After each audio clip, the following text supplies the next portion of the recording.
I have gone through many candles, parchment, ink, and sleepless nights to create these stories for all of you. The Vampire Cop series holds a very special place in my heart. I hope the characters, the vampire lore that I have created, and the story itself provides you with a form of escapism that I have longed for since a child. And for those who have been keeping up with the series, sit back and enjoy because you're in for one hell of a finale. Until the next one, do take care. Redwater. It wasn't the place it used to be this time of year. The town and village farmer markets would be booming with folk. You'd witness the plentiful, hastily footsteps walking on cobblestoned pathways, carrying blacksmiths and armorers preparing their stalls. You'd hear the haggling of merchants carried through the wind and the commotion of joyful, yet awfully drunk tavern and inngoers. Alchemists and herbalists would be telling tales around small campfires in the woods, convincing others to purchase their products. And all that accompanied by the summer breeze that felt like home. That mutualism was what brought Redwater its fame. From witches brewing their potions and owning remedy stores in plain sight, to shapeshifters finding employment despite the stigmatism of a poor status latched onto them, as well as the woods that provided excellent transportation of goods and services, Redwater became a place to spend the rest of your life in. But now it didn't feel the same. The nights were quieter than it's ever been. That is, if you ignored the monsters growling in the shadows. The air felt fouler and thicker. Witches and shapeshifters were rarely seen, and human folk hid behind boarded windows and locked doors, living life in fear since Dracula had awakened. This troubled many folk who felt helpless against the Vampire King living in his gothic castle atop the mountain in Cascada. They felt weak and incapable against vampires in their own city, who had now seemed more eager and willing to roam around to other towns and villages at night. However, not all vampires were evil, and one of them in particular would do everything in his power to see Dracula fall. Fillian Hunt, the vampire cop, returned to his wooden cabin on the outskirts of Redwater. He had no recollection of the previous 2 nights, only that he defeated the werewolf-vampire hybrid sent by Dracula. Him turning into a vampiric creature that had large wings with pale and wrinkled skin, and fangs longer than a saber-tooth, had been temporarily dislodged from his memory. However, he did recall waking up in a cave with bandages wrapped around his body, as well as the conversation and meeting with the vampire elder known as Nazduk, the first vampire to have ever been created in this land. There were such strange and evil stories written about the vampire elder, folklore entries that depicted him to be the most frightening being to walk among humans. His power and malice knew no bounds, they said. But when Fillian met him inside that cave, only one thing from those records remained true. Nazduk was stronger than any vampire Fillian has encountered. He also wondered why the vampire elder had chosen to help him. Nevertheless, the vampire cop tossed his blood-soaked white shirt, black pants, and long coat into a wooden basket, then had a cool shower. He thought about what excuses he would give his colleagues at the Redwater police station for his disappearance over the past 2 nights. It made him feel sick to his stomach just trying to come up with something. Fillian would commonly be known as a Boy Scout, a term given to him by everyone he knew for his naive commitment to always doing right. Every lie, every secret he kept or information he withheld crushed his spirits with each passing day. The secrets of him being a 102-year-old locksmith turned vampire. Thankfully, Laura Mills, Fillian's new appointed captain after Captain Langley's death, had pieced together his secret. For the vampire had rescued Laura Mills from a crimson lichen when she was merely a teenager. She aged in her 34 years since, but Fillian didn't. Furthermore, much like himself, 2 of his colleagues at the precinct were not human either. Julian and Felicia revealed themselves to be shapeshifters on the night of the werewolf-vampire hybrid attack. They mentioned they would be leaving Redwater, since Dracula would not hesitate adding shapeshifters to his slaughter list. There hadn't been a moment of emptiness in Fillian's mind during his shower. He wondered if the White Wolf Ragnar Leifson and Myra the Witch of Redwater were even alive. He thought about Victor Humbridge, hoping the Grey Werewolf of the prophecy made progress in a quest of his own. Fillian got out of the shower and dried himself with a red towel. He walked towards the wardrobe in his bedroom and opened it. There were hangers with the same outfits, a white shirt, black pants, and a long black coat. There were also red and black ties in his drawer, and a few black t-shirts and casual pants at the bottom. He got dressed in his work attire and combed his hair, having it slicked back, neat and professional for his detective work. Fillian looked at himself in the mirror and took a deep breath. Contrary to popular belief, vampires could actually see their own reflection. There had been many stories told throughout the lore of Redwater that vampires had no soul, thus would not appear in the reflection of a mirror. However, vampires were undead beings, not spirits. Just as he was about to leave his house, he slowed his footsteps and stopped. He heard people approaching, a group of them. Now, to an ordinary human, none would be the wiser. Their footsteps were too silent. They were trying to be discreet. He heard the safety of their weapons slide to the side, then a knock at the door. "Who goes there?" the human inside him had asked in a friendly, welcoming voice. But no answer. The knocking continued, getting more impatient with each thud. "Who's there?" Fillian asked again, this time his voice more raspy and serious, revealing his vampire nature. "Detective Fillian Hunt, this is the Redwater Police Force. Come out with your hands raised above your head." Fillian frowned and squinted his eyes. His attack stance and tense posture loosened, opening the door with a confused expression. But as the vampire cop walked out, there were 20 police officers aiming their weapons at him. Captain Mills stood in front of them, hesitant to even look at Fillian, let alone walk towards him. She had handcuffs held in her hands, stronger than the normal ones the RPF had and reinforced for supernatural beings of Redwater. What's going on?" Fillian asked, but the weapons never lowered. Captain Lara Mills, with a guilt-ridden expression on her face and defeated, slouching posture, walked towards Fillian. She found the bravery to look at him in his eyes and whispered, "Please forgive me, Fillian." She said it too softly, knowing very well that only he could have heard it. "Forgive you for what, Captain? What's going on?"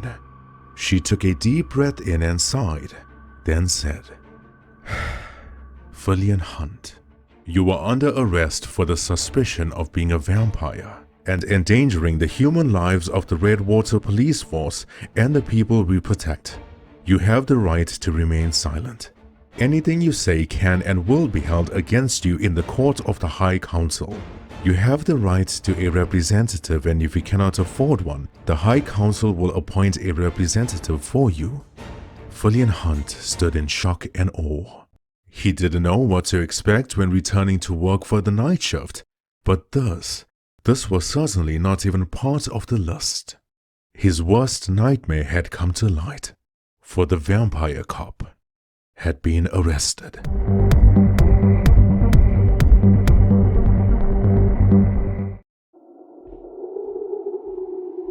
Fillian Hunt sat in a cold, small jail cell. He felt like his whole world had come crashing down, not because he was behind bars, because of the looks given to him by the people he once called colleagues. They were disgusted by him. They looked at him like he was sent from hell.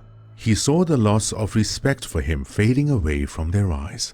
Some passed remarks at him, while others felt so betrayed they couldn't even mutter a single word. Fillian didn't have to look towards Mill's office. He heard every single word she said.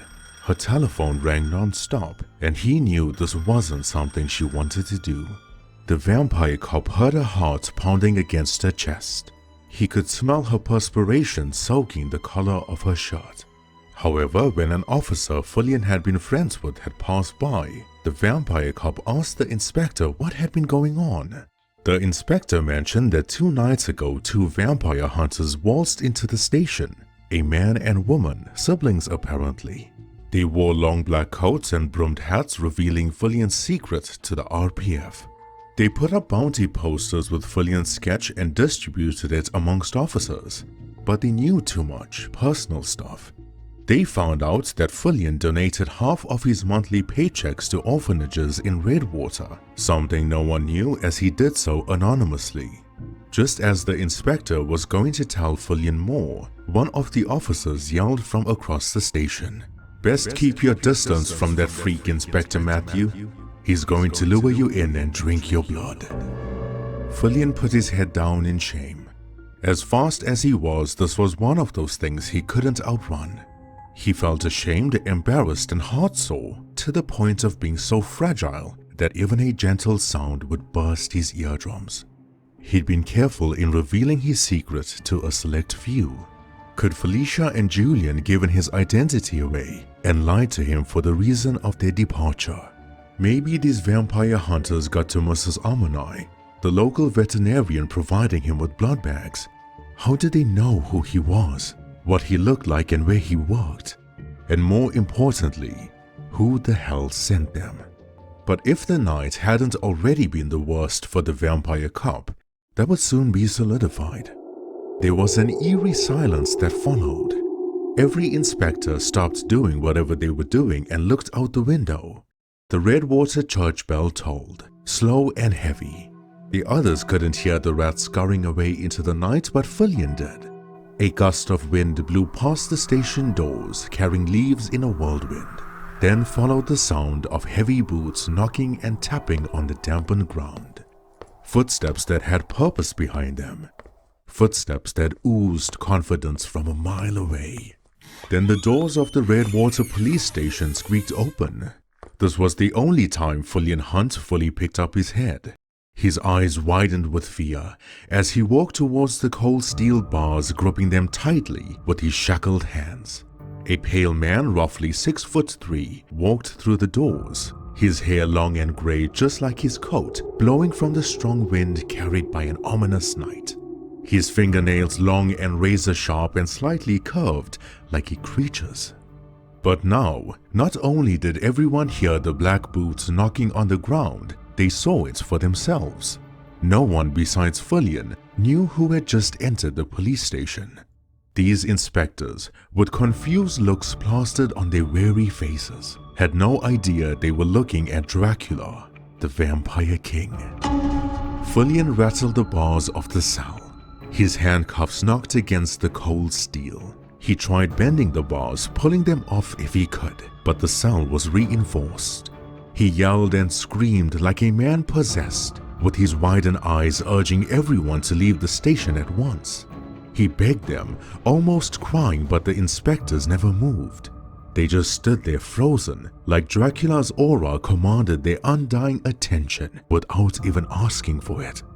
Fillian rattled the bars of the cell once more, trying to pry them off to get out. He said to Dracula, "You harm anyone in the station, and I will rip your heart out." Dracula had a smirk on his face, the same expression he showed to Fillian 68 years ago when he massacred his village. The same smirk on the night the RPF was attacked by Anne-Marie. As Dracula walked towards Fillian, he lifted his index finger and pressed the back end to his lips and whispered, "Shh." It was only then did the inspectors see how long and sharp his fingernail really was. In panic, they drew their weapons, yelling at Dracula to step away from the cell. Captain Mills, with her weapon held tightly, poked her head around the corner of the office door, ready to move in. But Fillian's eyes turned red looking at her. Slowly yet firmly, he shook his head side to side, and that was enough for Mills to retreat. Dracula then turned his back towards the cell, looking over his shoulder at Fillian. He gave a wink, then moved so quickly onto a wooden desk that it looked like he teleported. His face became so pale and blue, like deoxygenated blood, and his skin crumpled like parchment. Dracula's eyes were glowing a crimson red, his pupils like molten lava burning so fiercely that a mere gaze from the Vampire King would scorch your entire body if you stared long enough. Just as the officers were about to fire their weapons, Dracula pointed his finger in front and commanded them to look into his eyes. Suddenly, the inspectors of the Redwater police force stood frozen. They were like puppets with strings above moving in the wind.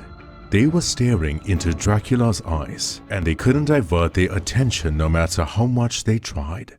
The Vampire King gave his confident smirk once more, then said, "Fillian Hunt is not a vampire. This man has wrongfully been arrested and wrongfully accused. The claims made upon him have been fabricated. When I leave the station, you will release this man at once." Fillian Hunt, for the second time that night, stood there in sheer bewilderment. Dracula, the vampire monster, who Fillian wanted to stick a wooden stake through, had been the person to save him. This was a mere myth from Redwater lore that vampires had a hypnotic gaze able to manipulate human folk, but now Fillian had seen it in real time. Dracula was the only vampire in this land able to achieve such a useful yet awfully terrifying skill.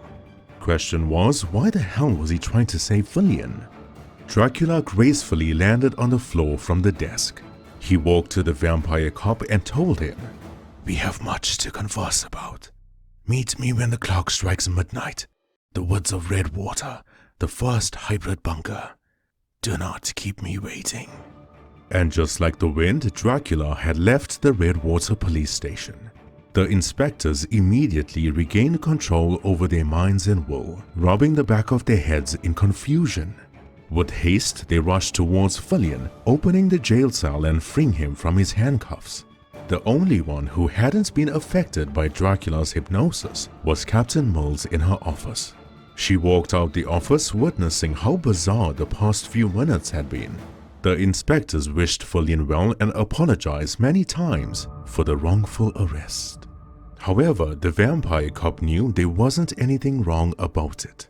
He was guilty of being a vampire, a monster. He was endangering the human lives of the Redwater police force and the people they protected. Captain Mills rushed to Fillian and gave him the tightest hug possible, uninterested what others might think or say. Fillian rubbed his wrists from where the handcuffs had left an indentation. Mills frantically explained why she arrested him and that those two vampire hunters have persuaded the council to intervene. The vampire cop smiled warmly at Lara, comforting her without words to show his understanding. Mills was in the captain position. He knew she had no choice. After a while she asked, "Fillian, what the hell is going on?" "I do not know, Captain. Though there is one thing I can now tell you with absolute certainty.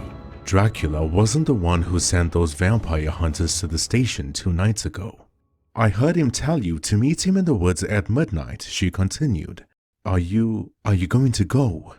"Yes, Captain. I'm going to hear what that monster has to say, and then I'm going to finally put a stake through his heart."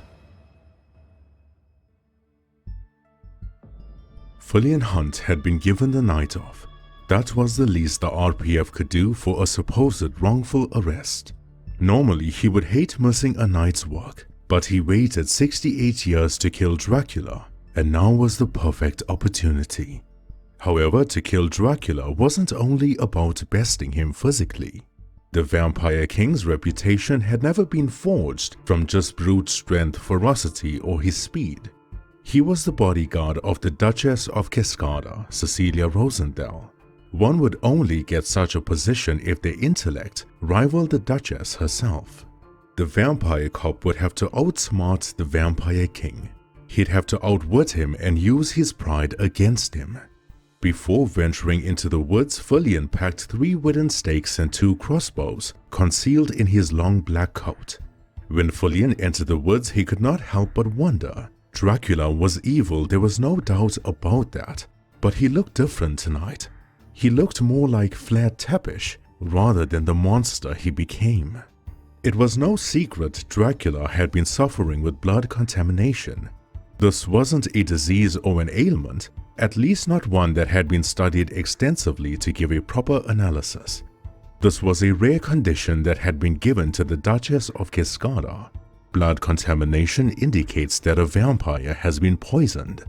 This rapidly changed the aging process of said vampire. The most noticeable change would be the hair, hence Vlad Tepes has gray hair.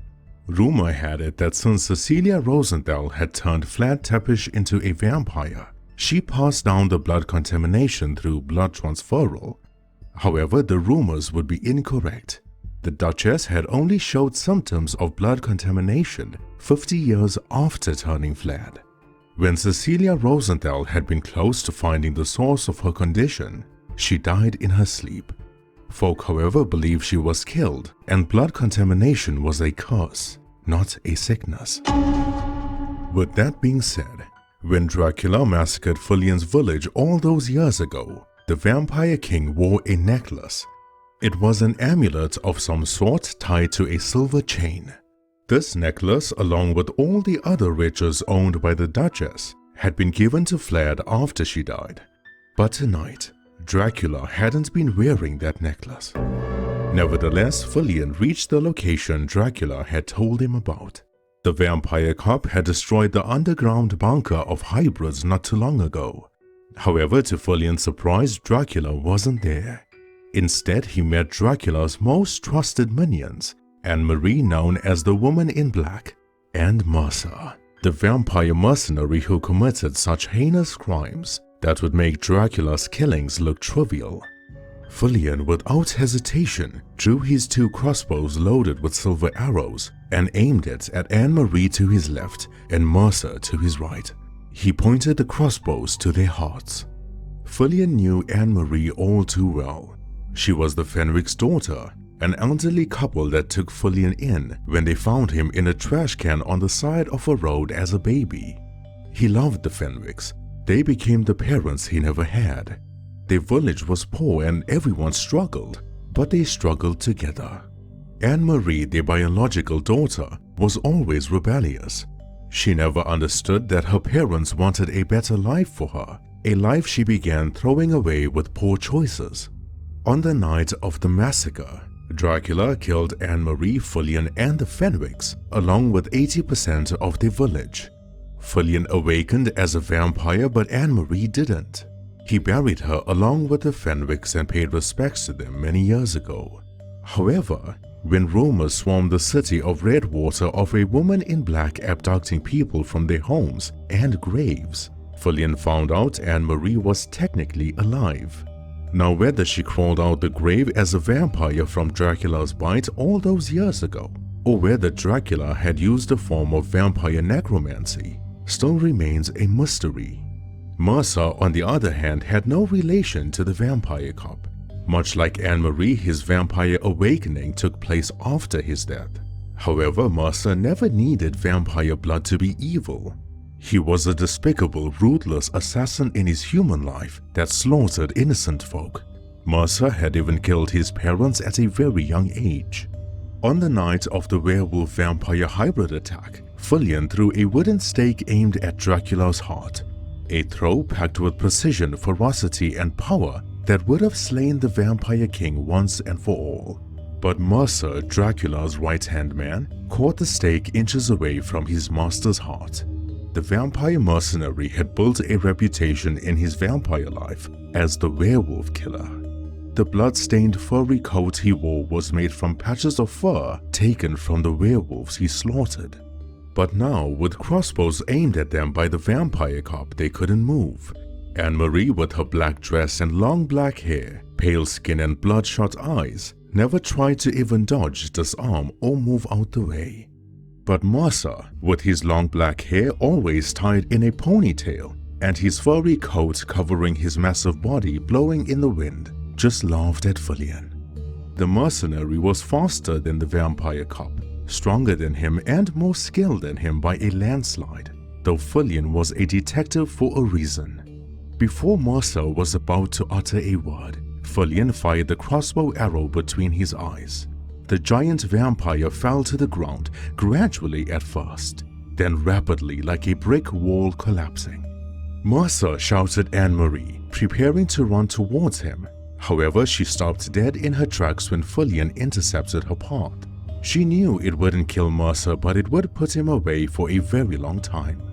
Fillian said, "I told you, if I ever saw you again, I will put you back into that grave I buried you in." The Boy Scout detective never had a frightening persona to human folk, but at that moment, with Fillian's eyes glowing red, fangs pushing out his mouth, and his fingernails like daggers that grew 6 inches longer, Anne-Marie was petrified. Then an eerie, whispery voice came from behind Fillian. "That's enough." Dracula emerged from the shadows like he'd been living in them his entire life. His long gray coat and hair were stained with blood. Not human blood, though. The vampire cop recognized the black gooey blood-like substance belonging to ghouls, creatures that lived in the woods creating burrows underground. They would uproot and topple over trees on their victims, then feed on their flesh when trapped. These ghouls were slender, grayish creatures with large yellow eyes and arms longer than their body. They served no threat to supernatural beings, but in numbers they were rather annoying. These ghouls were sent for the vampire cop, and for the second time tonight, Dracula had saved Fillian. The crossbow then shifted from Anne-Marie's line of sight towards Dracula. Fillian gripped it tightly, aiming it at the monster that massacred his village and bestowed the curse of vampirism upon him. Then Dracula said, "Take Mercer and leave." "But sire," she said, "the vampire cop is incapable of causing any harm to me. It's okay, you may leave." Fillian called out to her as she began walking away. "Yeah, walk away, Marie. Disgrace your parents even more. You never listened to them when they were alive, but you listened to this monster. Be a good little puppet and walk away." The woman in black shook her head in turmoil. She was on the verge of tears, wanting to say something to justify her actions, but she couldn't.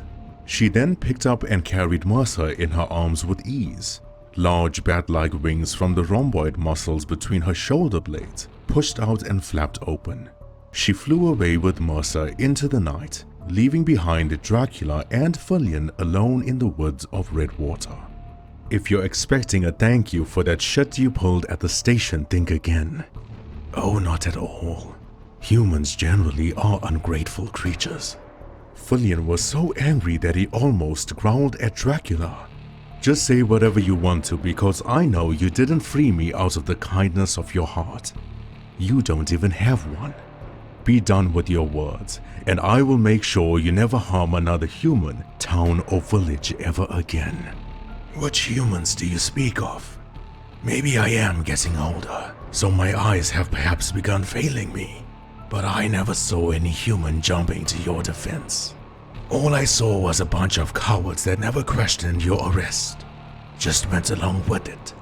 That's what they are.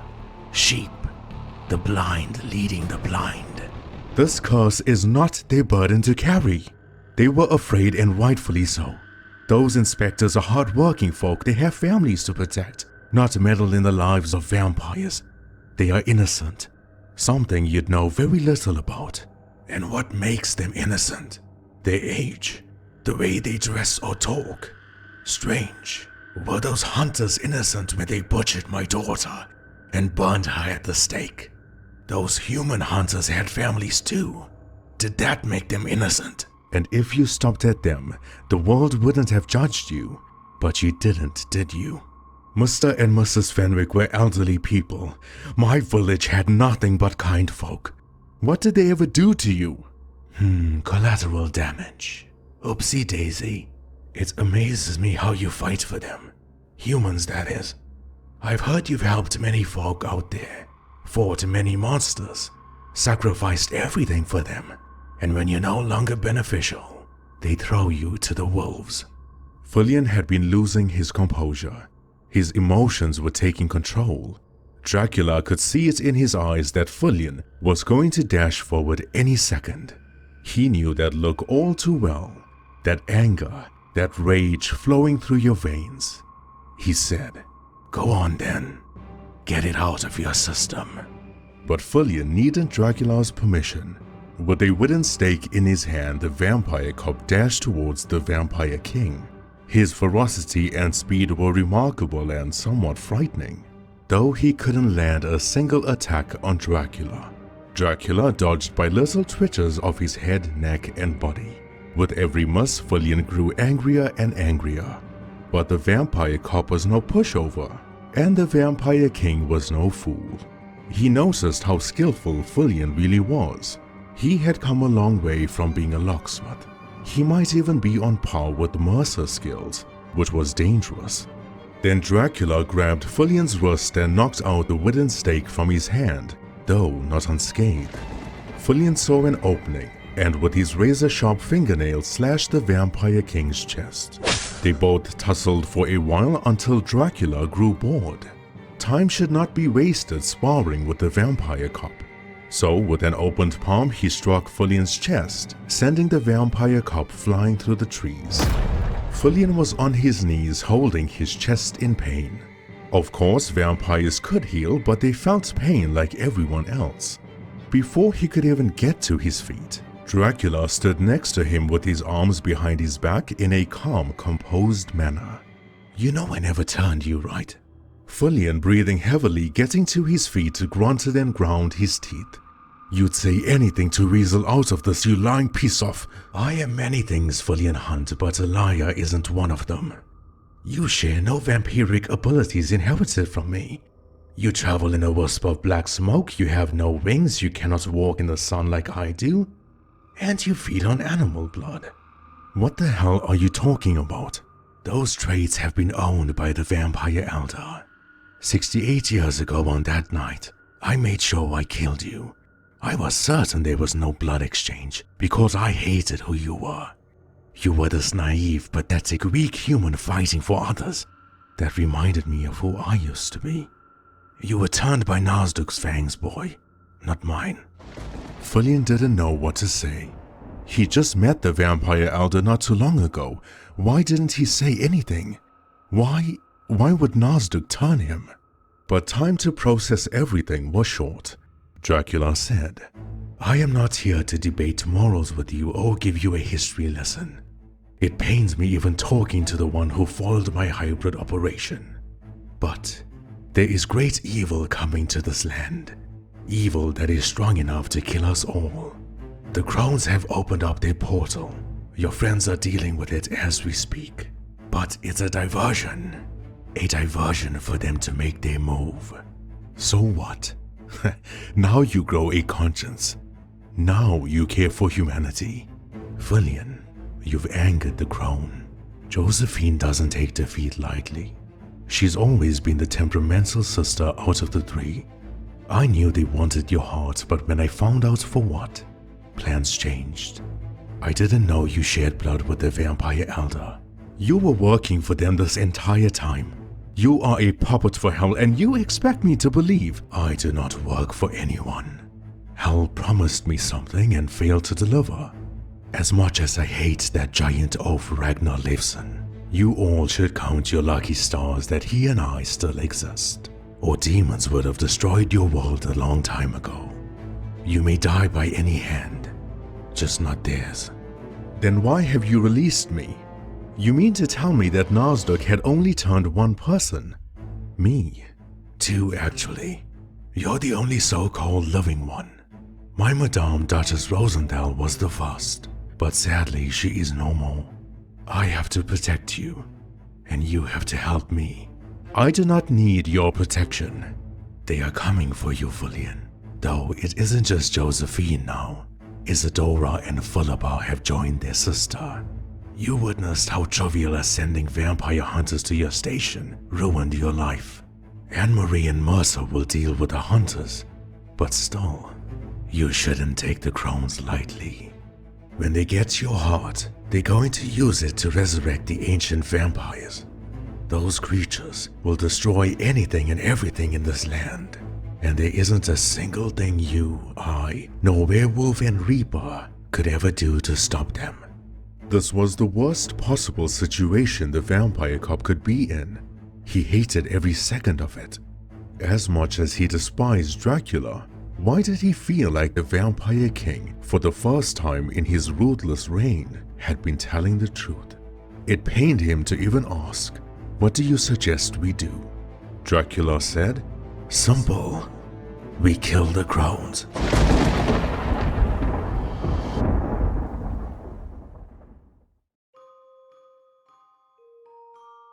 I have departed from my home with a heavy heart and great sadness. I left behind my loving wife and our newly born daughter Marie. What husband and father would do such a thing? Alas, I am at the crossroads. I've served my people for many years. I fought in the wars they created and received barely any compensation for it. It sickens me how they used me for my skills in battle, whispering tales of my triumphant victory over evil kings and men that snatched away the joy of our people. They praised me for a while, spreading word that a mortal man could destroy the scariest monsters in their land. That's all it remained to be, false praises for their safety. When the battles were over, they kept their lazy hands into their rich pockets, scoffing and turning their heads like I meant nothing to them. Coin, even a small sackful would have changed our lives entirely. My departure was a choice made out of desperation, for there isn't enough money to support my family. Hence, when word reached my doorstep of the Duchess of Cascada atop the mountain in the quiet city, seeking a bodyguard, I embraced the opportunity. I had never seen the Duchess before, very few have. They say she's been doing good for the people who are struggling, that she's using her wealth and resources to improve the quality of life, though there are towns and villages too many to count. They say they are afraid of her. Folk mention there is something strange about the castle she resides in. The windows at the west wing are boarded to prevent sunlight from shining through, whereas the east wing, where sun never touches, remains unchanged. They say at night, when villages and towns are asleep, there is a wisp of crimson smoke traveling through the castle. The Duchess appears to be at two places at once, or at least she moves so quickly that it seems so. It's haunted, they write in their letters. Strange voices echo through the darkest hallways of the castle. Screams of agony pierce the walls, and the sound of struggle almost every night is imminent. Knowing this, I departed on the night of the first summer rain. Francesca's warm embrace is the only thing I carried with me on my travel, for I had no possessions to my name. I hoped this mere black tunic and old pants would serve as a good impression to the Duchess. Francesca said I should cut my hair, for it grows far too long in the summer, but I cannot. My wife has also told me when I reach the castle, I should hide my scars, for they might appear repulsive to someone with a high stature as the Duchess, though I thought not. My scars have made me the man I am today. It was a long travel indeed. My feet haven't ached since long. Stagecoaches refused to venture the woods of Redwater leading to the castle.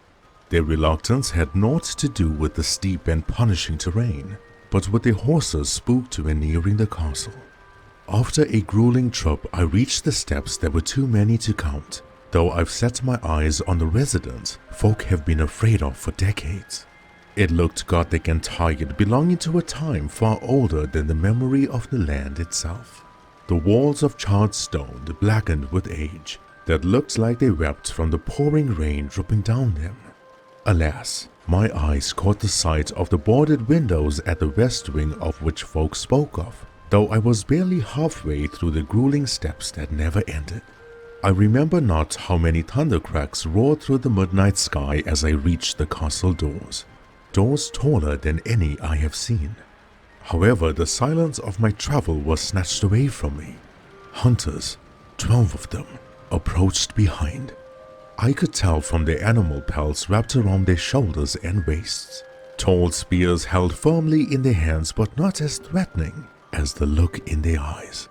Hatred and malice ran deep within their soul, showing their eyes bleeding with disdain. They conversed among themselves, deciding which one of them would slit the throat of the Duchess. My ears could not believe it. Why would ordinary men want to kill the woman trying to better the land they walk on? They turned towards my direction, sizing me up. They did not have to say it. I knew they saw me as a peasant, a man beneath them, someone they were used to stepping on to get ahead in life. but my composure remained within my control, at least for a fleeting moment. Perhaps I had been too hasty in answering their rude questions of my presence at the castle doors. Employment, they scoffed angrily, pointing their weapons at me. Why do they do that? Why do hunters believe they can take on anyone in this land with a mere spear and a few concealed daggers, of which I could have spotted if my sight had failed me? They should not have charged at me. Oh, if only I could travel back in time to defend myself with words rather than my hands. Perhaps I could have defused the encounter. They remained at the castle doors with their broken and splintered weapons, fractured orbital bones, dislocated limbs, and broken necks. My elbows and fists have suffered bruises which never angered me as much as my black tunic covered in their blood. Beyond my encounter, the castle doors opened by themselves. As I sit here writing this, I still know not how. There was no lever, switch, or button. 2 staircases on either side traveled towards a galleried balcony. The railings glistened from the warm candlelight, though in few, spread throughout the castle. The duchess stood at the top. She placed her arms on the railing, her left forearm parallel and resting, while her right palm cuffed the side of her chin and jaw. She looked at me as if I was the most intriguing thing she'd seen in years. Her hair long and red, but her attire was simple. A green dress beneath a black robe that folk would find at the local village markets. She donned no jewelry, not even a pair of earrings or a bracelet. Yet the look in her eyes carried more value than any gold or silver sold by merchants. An enchanting gaze that never seduced me, but captivated my attention. Her features sharp and elegant with porcelain skin that she wore like clothing. Forgive me for the way I present myself. Pardon me for the mess I've made outside the castle and the noise I've caused, were sentences that never left my fumbling, embarrassed mind. The castle had an eerie coldness to it that froze my thoughts. "What is your name, brave stranger?" she asked me. Her voice traveled down the stairways and crawled to my eardrums. "Flat Tepish, your grace, warrior of the north," said I as I bowed my head in respect. She repeated my name back to me with a smile that could warm the coldest heart. "Rosenthal," she said. "Cecilia Rosenthal is my name. You seek employment, do you not?" She asks me from the balcony no more, rather behind me. My eyes never saw her move, merely spotted a wisp of crimson smoke. My instincts never felt her presence. "Yes," I muttered. I felt a sharp object caress the side of my face, but I dared not budge. Her fingernails were longer than any I've seen. She said to me, "Tell me, Flat Tepish, why would you take on such a position?" "My wife has blessed me with a beautiful daughter, though she is not well," I say. "I fear she will not see the coming winter. Coin is what I seek, of which you have in abundance, though not of charity, sympathy, or pity. My skills honed through a lifetime of battles shall protect you and this castle. Though I am not limited or above any form of work. If there is dust I should wipe, I shall. If there is dirt I shall scrub, I will."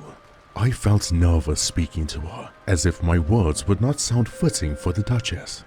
"An honest man is rare to find these days," she told me. "But do you know why others have not beckoned my call?" "No, your grace," I said, refusing to embarrass her from the stories folks spread regarding her. Then an eerie chill traveled down my spine, not from the coldness swallowed by the castle. The Duchess moved in front of me, her skin crumpled and pale like the pages I write on, her pupils a luminous crimson and fangs long and sharp. There were dark, purple-like veins pulsating and crawling on her face. Her grace, with her fangs almost touching my neck, whispers to me in a coarse voice, "Do you know what I am?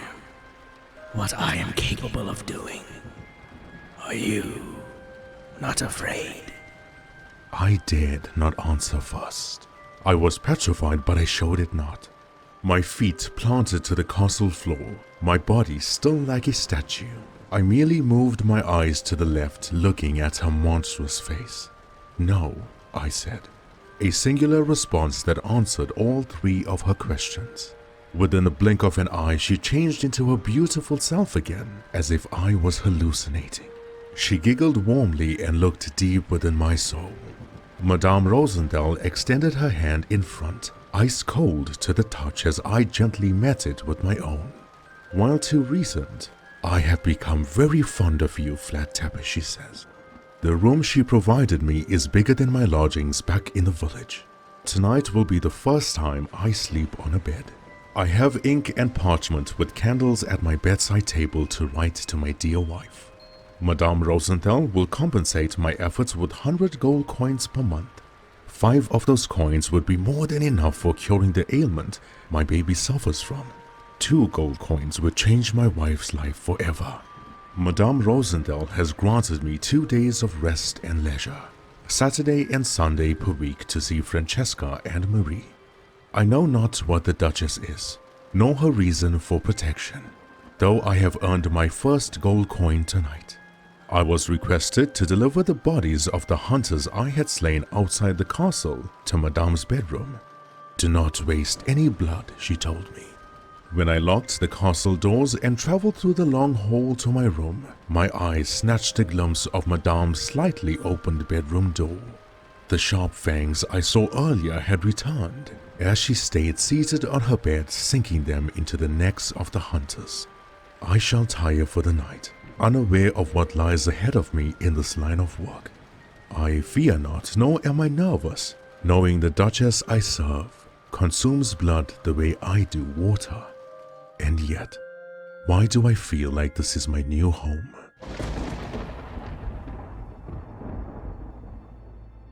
Fillian Hunt lifted his eyes from reading the journal entry. He wore his favorite black t-shirt, comfortable sleep pants, and his hair was messy, not slicked back. His home look. He sat at his table inside his cozy wooden basement. Behind him was a library of books collected through his long life. There was a pink teddy bear kept on one of the shelves, gifted to him by a little girl from his werewolf case in Lullaby Town. In front of him was an arsenal of weapons placed neatly onto the wall, reserved for supernatural creatures of Redwater. Next to him on the table was a cup of animal blood and 2 candles providing a warm, subtle light just enough to read. When returning home from the woods last night after the bizarre meeting with Dracula, he found a parcel wrapped in parchment with a note written and stuck to it on his porch.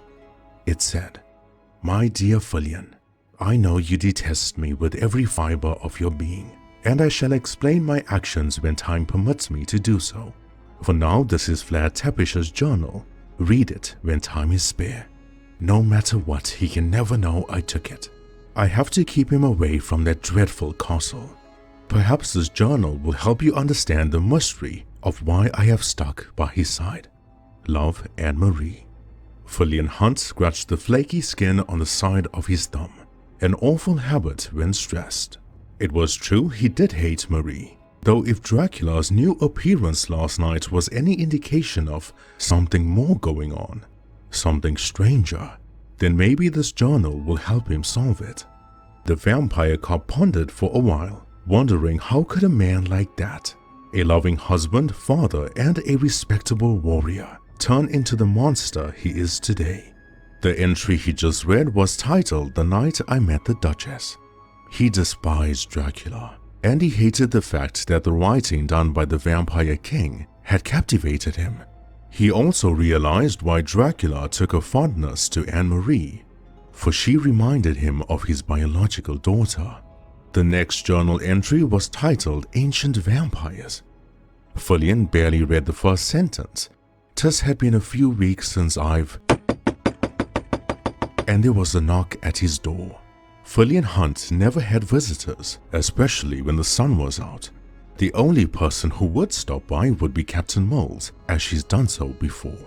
Therefore, without hesitation, Fillian walked up the staircase of his basement, closed the door shut, and pushed the massive wooden cabinet in front, concealing the entrance. "Come in, Captain," he said, while tidying up the living room. But Captain Moles never entered. Fillian spoke again, louder this time, but the knocking continued. The drapes were drawn, the home was dark, and Fillian would dare not peep through the window for he would burst into flames. He walked towards the door, standing such a way to avoid the rays of sunlight if he opened it. As he turned the doorknob, it barged open, sending him flying across the living room floor. It wasn't Captain Mulls. Instead, the vampire hunters, with their long black coats and broomed hats, were at his doorstep. Fillian Hunt never had time to analyze them, only that one of them was a man with long dark brown hair and the other was a woman with blonde hair. The man was awfully tall and the woman had a scar on her neck, visible even from the shadow cast by the broomed hat. However, the course of events to follow would not only catch Fillian by surprise, but also be one of the most gruesome and brutal fights he would ever be a part of. He thought he had the speed and strength advantage, but he was mistaken. The scarred vampire huntress dashed towards him, equally fast as he was. She gripped Fillian's throat and lifted him up against the cabin wall as he looked at her with widened eyes. She had no fangs. There was no paleness of the skin or bloodshot eyes, yet why did these humans have vampire powers? Then the tall vampire hunter entered Fillian's house entirely this time, looking around and smirking like he was performing an inspection.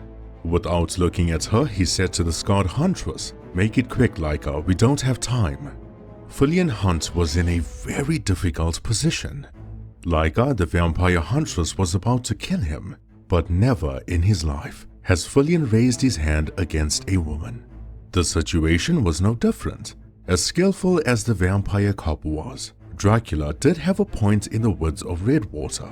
Fillian's views on ethics and morals would eventually cost him his life. Nevertheless, the vampire cop had to make a decision quickly. He hesitated for a spell, then nudged the vampire huntress away with as much power as possible. She flew down the passage and banged her head against the wall near the bedroom. Fillian expected her to wake up, but she didn't. The huntress was unconscious. How strange, he thought. These hunters obtained vampire powers with the exception of healing. At that moment, Lucian, the tall vampire hunter, charged towards Fillian. They were equally matched both in speed and power, but Lucian never had Fillian's intellect. The vampire cop and the hunter traded punches down the passage. It was sloppy, uncomfortable, and awkward fighting in such a tight space. Then the fight turned bloody. Once the wooden stake was pulled out by Lucian, Fillian knew there was no way to reason with them.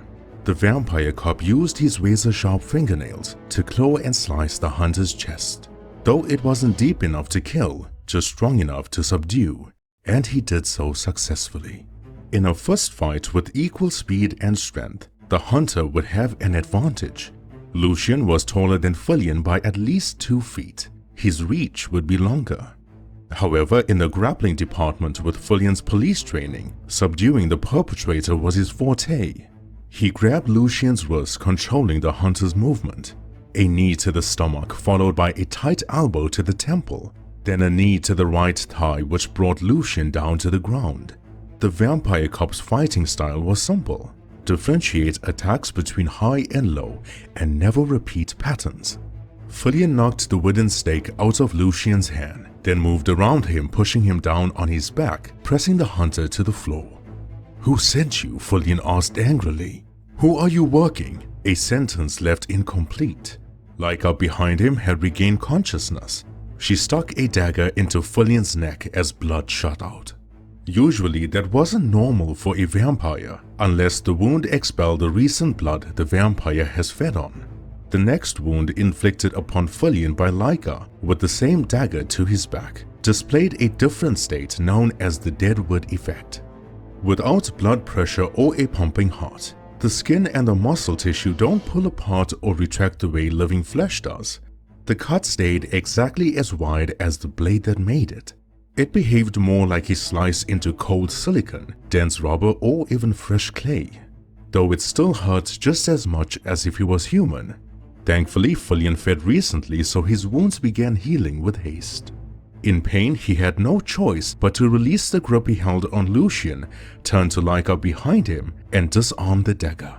with two of them sharing artificial powers of their own against the vampire cop. The vampire hunters soon came to know they were losing the fight.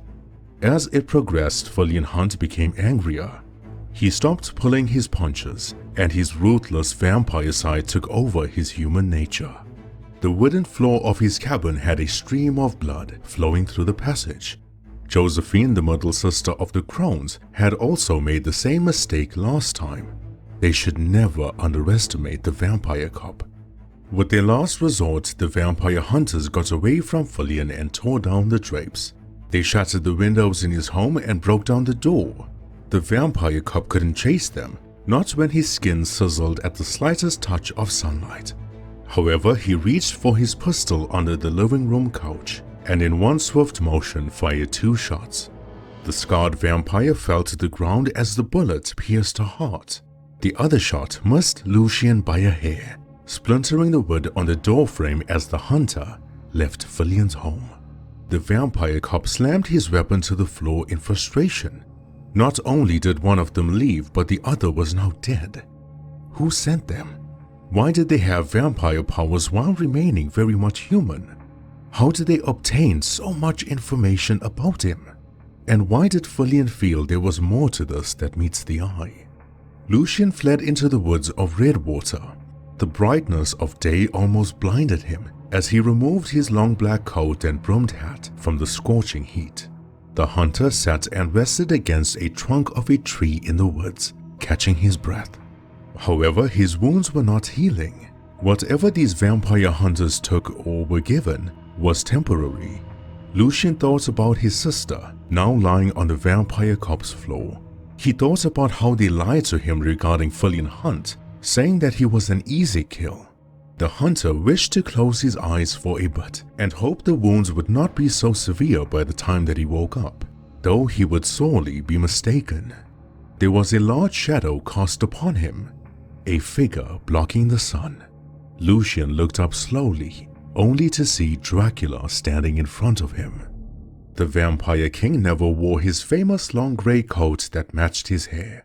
This time he was in his old black tunic and pants with laced boots. He stood with both arms behind his back, slouching forward and leaning in to look down upon the vampire hunter. Lucian in that moment felt like his lucky escape from the vampire cop wasn't lucky at all. He would have rather died in that cabin than to be in this encounter. The one vampire who could walk in the sun was now standing in front of him. Dracula in his whispery voice said, "Good morning." His smile was genuine and welcoming for a change, but the hunter never replied. "And 'tis a good morning indeed. Sometimes the trash takes out itself." The vampire king looked at Lucian's wounds and noticed the silence from the hunter, so he continued, "I need to ask you a couple questions, not many. Though I fear I would be wasting my time. You look like the strong brooding type. You probably exercise much. I know a simple, civilized conversation will not satisfy you." The vampire hunter never had time to process what had been said to him, as Dracula's large foot, angled to the side, had kicked Lucian's face so fast and hard that it splattered like a pumpkin exploding onto the bark of the tree. Dracula knew the Crones had sent them, there was no doubt about that, though maybe he shouldn't have been hasty in killing the vampire hunter. After all, humans obtaining vampire powers was a reason for concern, something that could have only been concocted by the Crones. Words forming in ink on parchment in candlelight, or storytelling in a deep voice, would never do justice to how terrifying the Crones really are. And what makes them so diabolical is they have no soul. Dracula, the vampire king, isn't someone to be fearful in any circumstance, but the two beings that send chills down his already cold spine is Death himself and Isadora, the eldest Crone.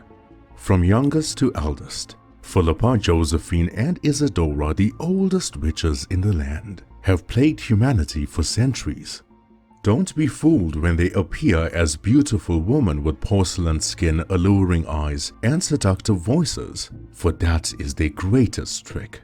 In reality, they are awfully ugly witches, with pale and crumpled skin, long and sharp monster-like teeth, fingernails with dirt kicked under them, and rotting faces that have maggots crawling and thriving within their flesh.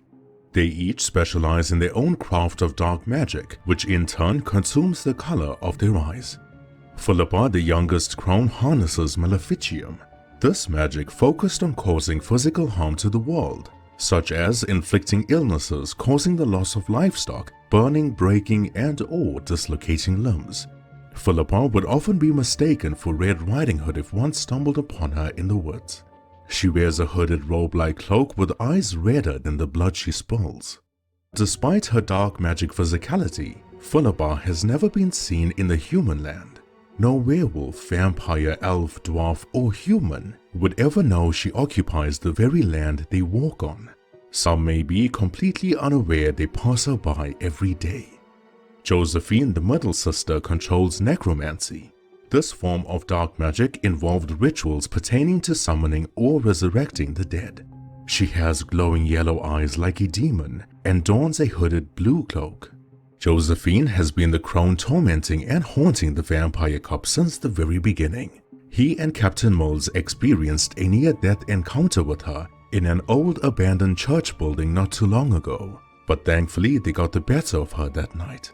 Still, Fillian hadn't forgotten about Josephine. After all, she was the witch who killed Captain Langley and almost took the vampire cop's heart. She has also been the Crone responsible for spreading the dark arts in the human land like a plague. Josephine found younger witches to teach and bestow her evil knowledge upon, who had also taken the mantle of being called the Crones. However, they were the B team, which the White Wolf butchered in the woods of Redwater last winter. Then we have Isadora, the eldest sister who had chosen diabolism. This was a darker level of magic inflicted upon the soul, and the most difficult form of dark magic to master. Witches who have tried taking up diabolism have all died. It gave them the power to destroy a soul from the inside or open it up, making it vulnerable to possession. Imagine the feeling of a million needles stuck inside you. Every time you move, the pain would get sharper and stronger, but there would be no way to stop the pain. No stopping of blood circulation, no bandages or medicine to help relieve the suffering, as it happens within your soul. Diabolism has been classified as the highest level of torture, something that even demons try to refrain from. Isadora's eyes in its entirety are black and murky, like staring into the abyss, matching her old tattered cloak and soulless body to go with it. However, while these witches cast spells, incantations, curses, and rituals, their power in their physicality is no joke. Not many people could be faster than Dracula or stronger than Ragnar Leifsson, and yet these Crones have shown just that. They are working with hell, not for them. Their master is someone else. They wish to see the world burn and humanity suffer. Human folk to them have been the greatest disease to touch the land. And the sad part was Isadora, Josephine, and Philippa were not always evil. As teenagers, to save their ma'am, the woman who helped nurture and raise them, a demon had fed on their desperation and vulnerability to give up their souls and obtain the darkest forms of magic.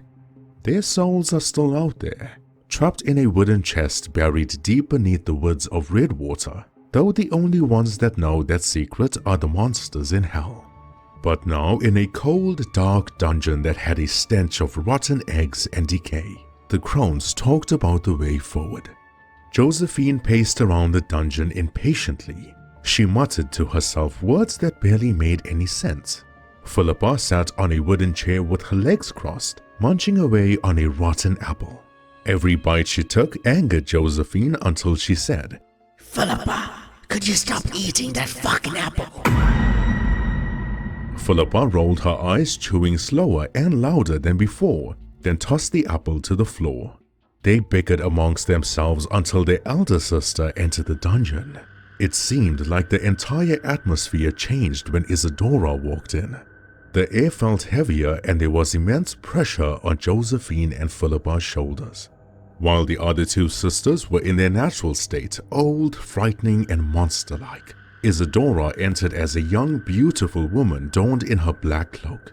Philippa put her head down and said, "Good evening, sister." Josephine folded her arms looking at Isadora and said, "Evening." That dynamic between the siblings was rather interesting. Philippa, the youngest, was petrified of Isadora.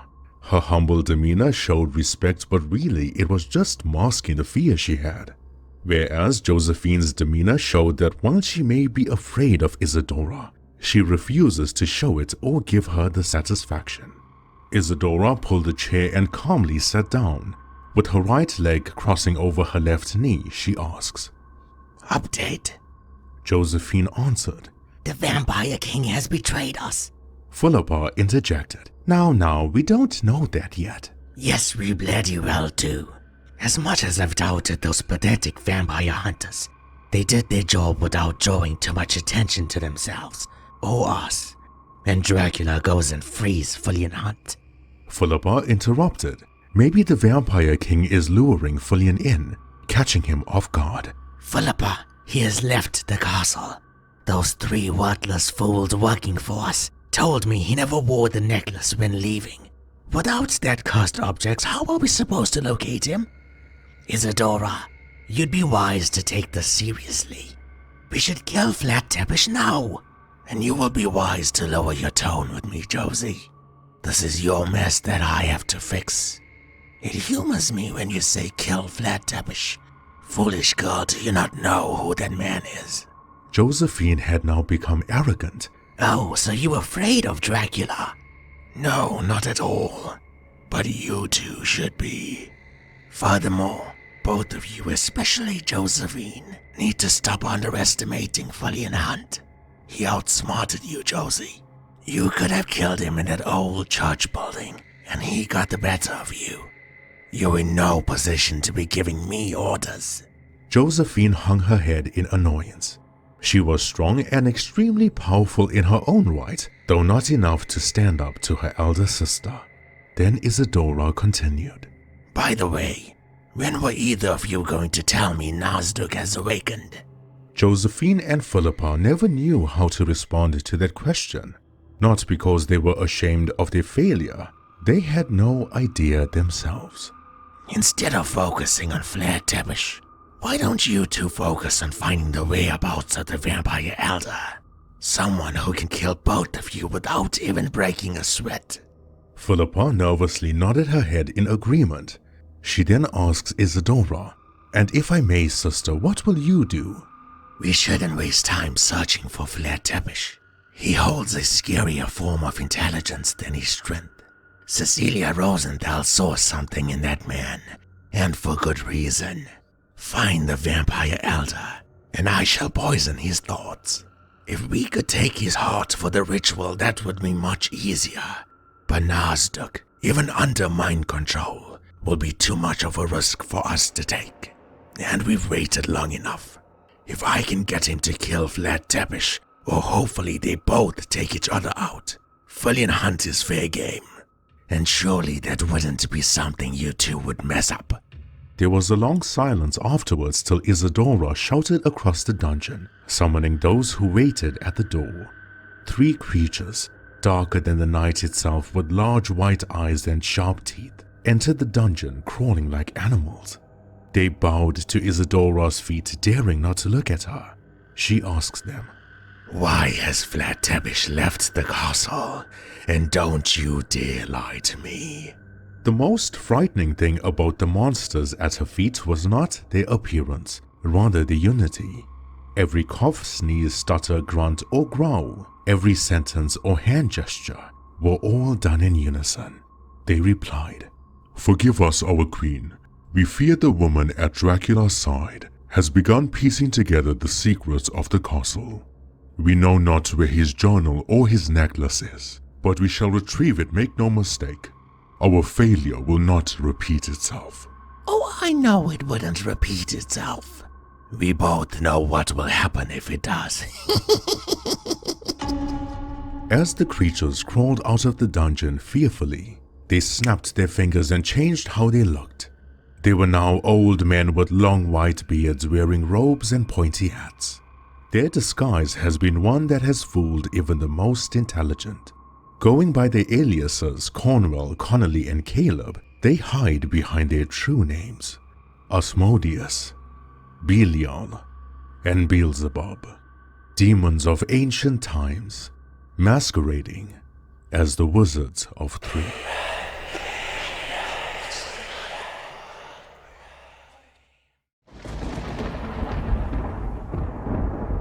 For centuries, vampires have viewed human folk to be weak and pathetic creatures.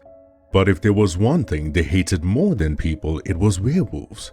Werewolves were always viewed as mindless, filthy beasts that have either been cursed or sent from the underworld. However, while both those supernatural creatures detest each other, they could not deny the idea of a monster sharing the best of their traits and powers, being an unstoppable force that could take over the land. And one such creature emerged from the darkness of a forgotten grave, now roaming freely in the woods of Redwater. But this creature wasn't part of Dracula's hybrid operation. This was a fiend that had been created before Vlad Tepes became a monster. The first vampire-werewolf hybrid, a ghost of the Vampire King's past.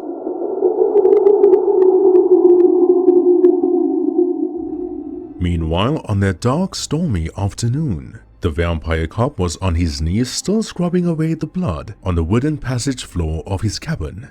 There were towels soaked with blood heaped up behind and next to him. The Redwater police force was in his home examining the crime scene. It was a clear home invasion. The two vampire hunters that waltzed into the station a week ago had tried to kill Fillian Hunt. However, to the RPF, the motive remained unknown, for the vampire huntress, now lying on the vampire cop's floor, had a bullet in her heart, while the other had escaped. For the first time, Fillian didn't have to explain himself. He didn't need to cover up anything or make excuses. This was a clear-cut case of self-defense, and yet he didn't feel that way. Fillian Hunt was a dashing young man. He never showed his 102 years of age, rather remained 34 years old when he was turned. A mere smile from him would make the women in the precinct fall head over heels with their blushing faces, but at that moment the way he looked scrubbing the floor broke Captain Mill's heart. He looked miserable in that passageway. His expression showed a man that carried burdens too heavy for his shoulders. It showed a broken human being that was on the verge of giving up. For so long, the inspectors of the RPF have grown to respect and admire Fillian Hunt, though they couldn't recognize him in that situation. The RPF put out a warrant for the tall vampire hunter, unaware that they would only later find his body with no face, courtesy of Dracula. Fillian continued scrubbing the floor as tears of frustration rolled down his face. When the towel slipped and his hand touched the blood, he stood up angrily, throwing the towel against the wall and walked away. He sobbed the way a child would after getting scolded. He just wanted it to end, something he'd made known to Captain Mills. Fillian told her that he was ready to put a wooden stake through his own heart and rid himself from this world. What has he done wrong, he thought? What business do the ancient vampires and the fate of Redwater have with him? But now wasn't the time for the vampire cop to travel the dark road of self-pity. Captain Mills comforted him, but not in a kind-hearted way. She was angry that he would even think like that. She reminded him how many people he saved, including her, in his vampire life. How many families that now live happily and safely together just because he took the time to take on their supernatural cases when no one else believed them. She knew that granting Fillian his leave during this time would be the greatest mistake she could ever make. The vampire cop, cooped up in his home alone with his self-loathing thoughts and suffering, was a recipe for disaster. Furthermore, Mills also wanted him back at work to keep him safe. Fillian Hunt clearly had a bounty on his head, and while the RPF may not be familiar with supernatural creatures of Redwater, she would do everything in her power to keep him safe. There were 15 telephonic reports, 7 face-to-face witness statements, and 5 bodies that showed up in the woods since last night.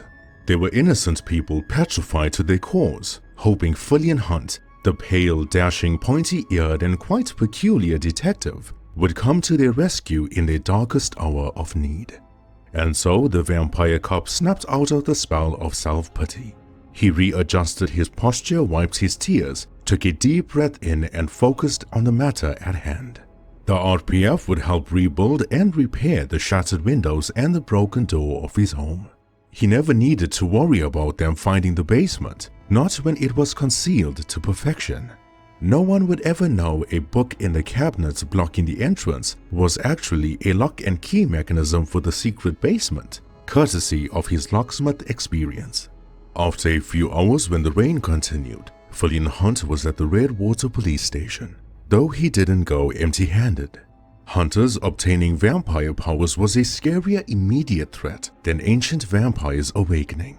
If whatever they took was easily available or sold at local markets and shady vendors, then the entire city of Redwater would inherit vampire abilities without the downsides of the curse. Therefore, he would need to visit the forensic department to analyze the blood sample of Laika, the vampire huntress. Maybe there was something in her blood that could pinpoint abnormalities for her powers. He walked downstairs of the station leading towards the lab. There was a woman sitting at the table and paperwork scattered all over with chemistry equations and analysis reports. She had blonde hair tied in a ponytail and black frame spectacles. Fillian knocked on the open laboratory door and entered, greeting Miss Bell. She blushed and adjusted her spectacles and told him to call her Michelle. But Fillian never liked addressing colleagues by their first name. He felt it disrespectful. Nevertheless, he handed her the blood sample and asked her to find anything out of the ordinary. She frowned for a bit, examining the sample in her hand until she asked, "Just how much further from the ordinary are we talking about here?" He said, "Anything that differs from human blood." Miss Bell was taken aback by that statement, but this was her job and Fillian Hunt was a detective. She told him it would take 15 to 20 minutes max, and he was welcome to wait in her lab. So he did.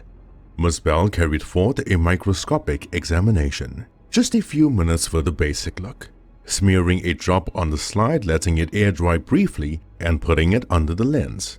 She then looked through her lens and said, strange. Fillian startled Miss Bell when he stood right next to her, yet she never even heard him moving across the lab. "What is?" he asked curiously. But she ignored his question to make sure before she answered. She then moved on to the Teichmann test. The slide was heated over a low flame for only a few seconds before crystals could be observed under the microscope. Miss Bell then said, "Yeah, thought as much. Polycythemia." Fillian Hunt shrugged and frowned, then said, Poly what now?" "Polycythemia," Miss Bell continued, "an abnormally high red blood cell count, denser than any natural sample I've seen. There's more oxygen carrying capacity, more fuel going to the muscles. See here," she pointed. "The sample looks thick, almost sludge-like, with cells stacked too close. Furthermore, there are abnormalities with the color and the viscosity. The blood is unnaturally dark, almost black-red, like arterial blood that never lets go of its oxygen. Though when I've done the Teichmann test, then I knew there was something strange. Instead of the expected clean rhombic heme crystals, the crystals formed too fast, too large, and in an irregular fused lattice, like something foreign crystallized alongside the hematin. Blood shouldn't look like that." Fillian asked, "What would they have to take for that to happen?" "Well," she continued, "I also see a resinous precipitate." The vampire cop looked at her like a deer in headlights. "Forgive me," she said. "There's an oily metallic sheen separating outward highly toxically." Then she was about to bring the sample closer to Fillian for him to smell, but from a great distance away he said, "Smells like bitter almond and copper." "How the hell could you smell that from there?" she asked him, absolutely bewildered. "Good nose," he said. Miss Bell concluded her analysis by saying, "There's an agent in the blood that's thickening the blood to a toxic level, yet the blood isn't clotting. My guess is something this person drank." Fillian looked worried at first, then gave a vague smile. "Thank you, Miss Bell," he said. "You have done a fantastic job." As he walked upstairs back to the main section of the police station, he thought about the smell. Bitter almond leading towards a copper odor. Therefore, he needed to find out what potion shared the same odor, and besides witches, who else could conjure up something like that? He entered Captain Mole's office and she gave him the rundown of the reports. She handed him a pile of paperwork that had witness statements and the descriptions of the creature from last night. However, before Fillian could turn to those pages, he looked over his shoulder at the doors of the police station. He felt a presence. His attention was then pulled away by Captain Moles when she said, "Oh, and Fillian, you'll be working this case with a consultant." "A consultant?" Fillian said in confusion. "Captain, you know I work alone. Why would I need—" but the heavy boots interrupted his train of thought. He felt this aura suffocating him, as if the air he breathed was poisonous. The thunderstorm intensified, purely coincidental of course, but maybe the timing had purpose, like the weather knew this consultant would arrive. A tall buff man entered the police station wearing RPF uniform. The top section of his long grey hair from above the ears was pulled back and secured, while the bottom section behind the neck hung loose in a half-up, half-down ponytail. His skin pale and tight. He opened the door to Captain Mole's office with a smirk on his face. Fillian's eyes widened with anger and shock. He was irate when he said, "Captain, what have you done?" And the not-so-strange man saluting to the vampire cop replied, "Good evening, Detective Inspector Fillian Hunt. Inspector Flair Tabish, reporting for duty, sir."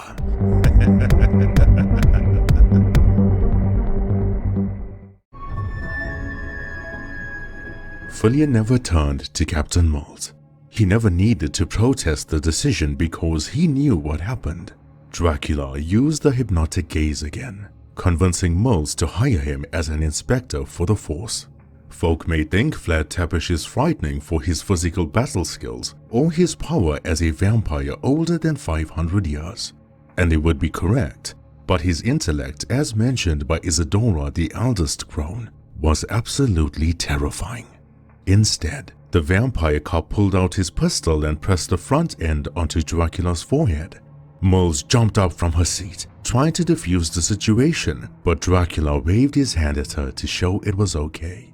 Fillian said, "Why don't I put a bullet in your head and show everyone in the station what you really are?"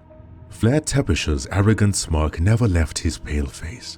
If anything, he grabbed the front end of the pistol while Fillian aimed it, slowly lowered it, and pressed it against his own chest and said, "Oh, you could fire a shot right here, straight through my heart, and show everyone that you are just the monster that I am."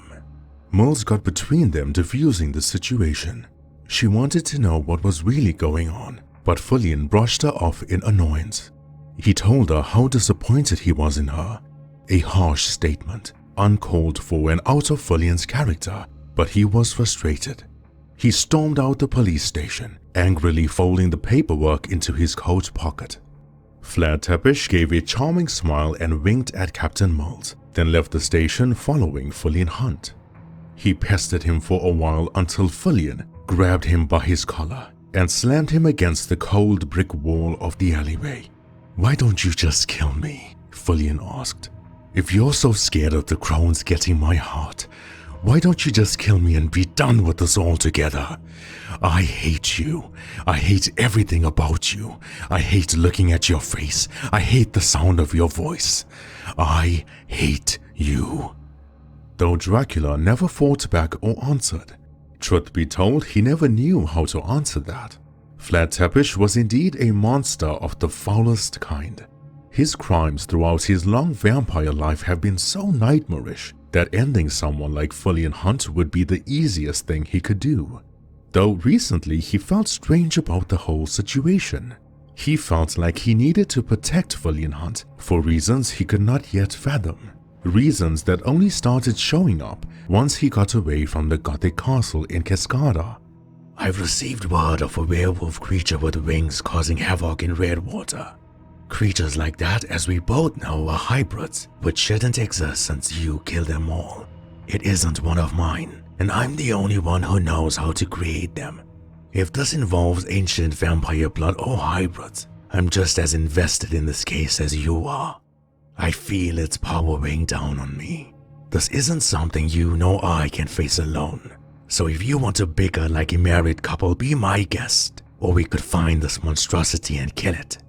Once again, the vampire cop saw that look in Dracula's eyes.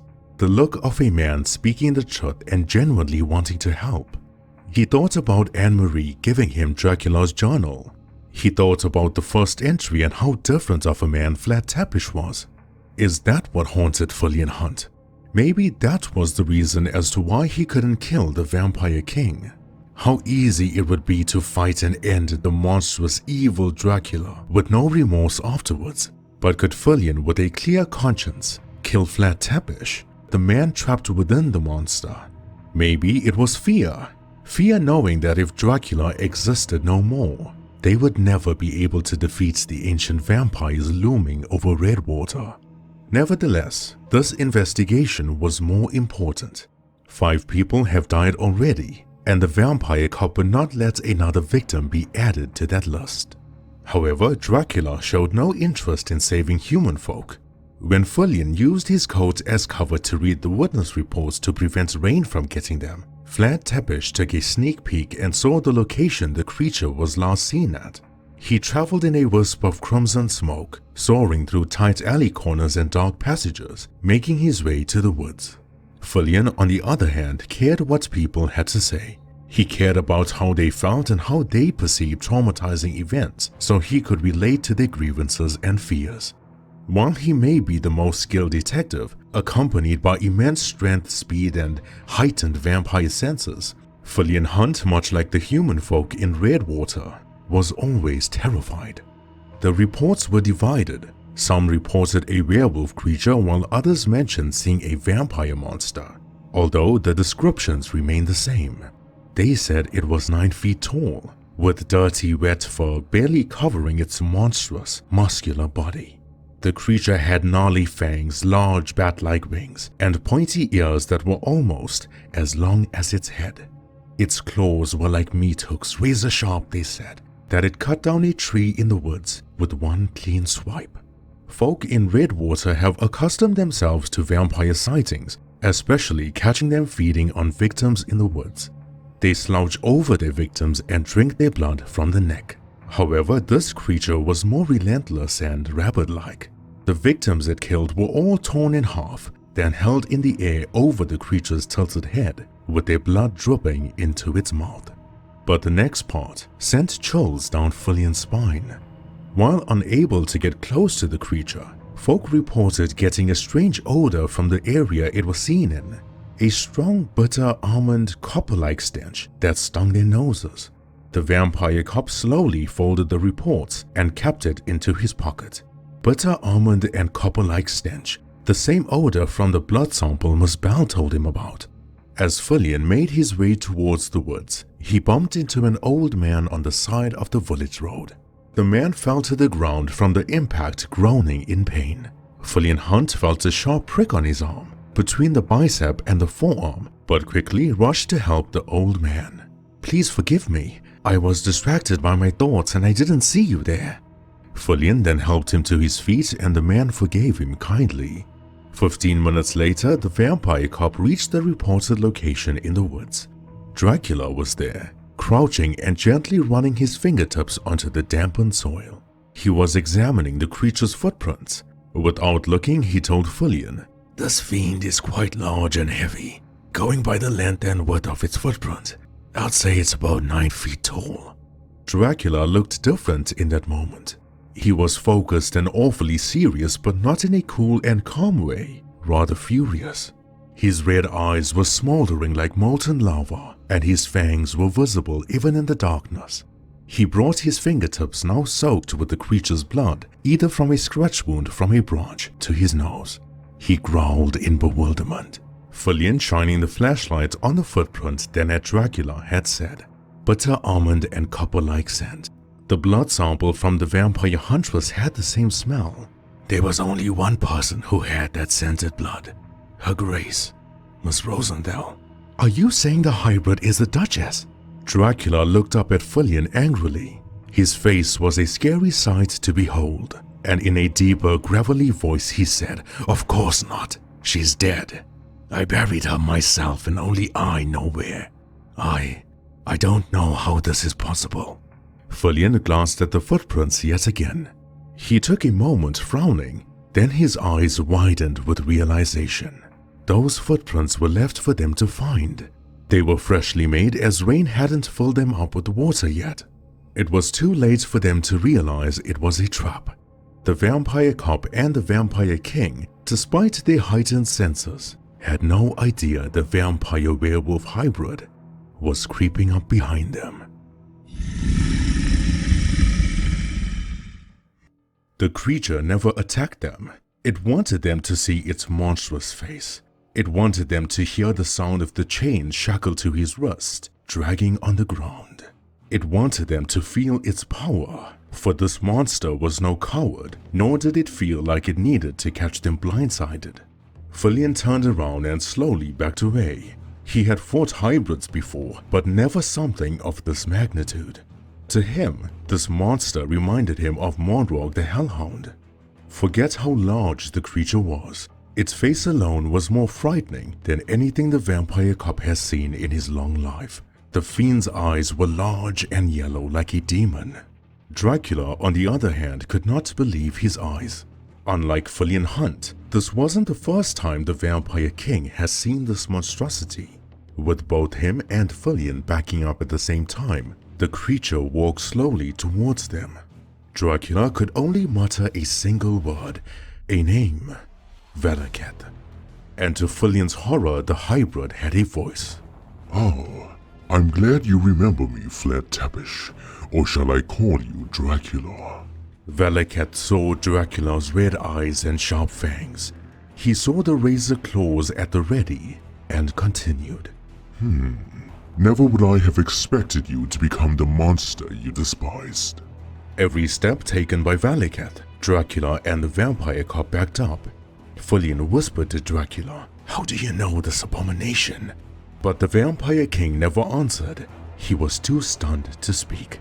Flat Tepish, as a human many centuries ago, was petrified when he faced Valaketh. And now, with all his strength, speed, and power from being the Vampire King, that fear never left. "Answer the man, Flat Tepish. Tell him how you in that hole burned me alive. And when that didn't work, you tried every trick in the book to bury me in the ground. Tell him how the duchess's failed experiment almost killed her." Dracula turned to Fillian and whispered, "Don't go for the heart, it doesn't have one. Target the brain.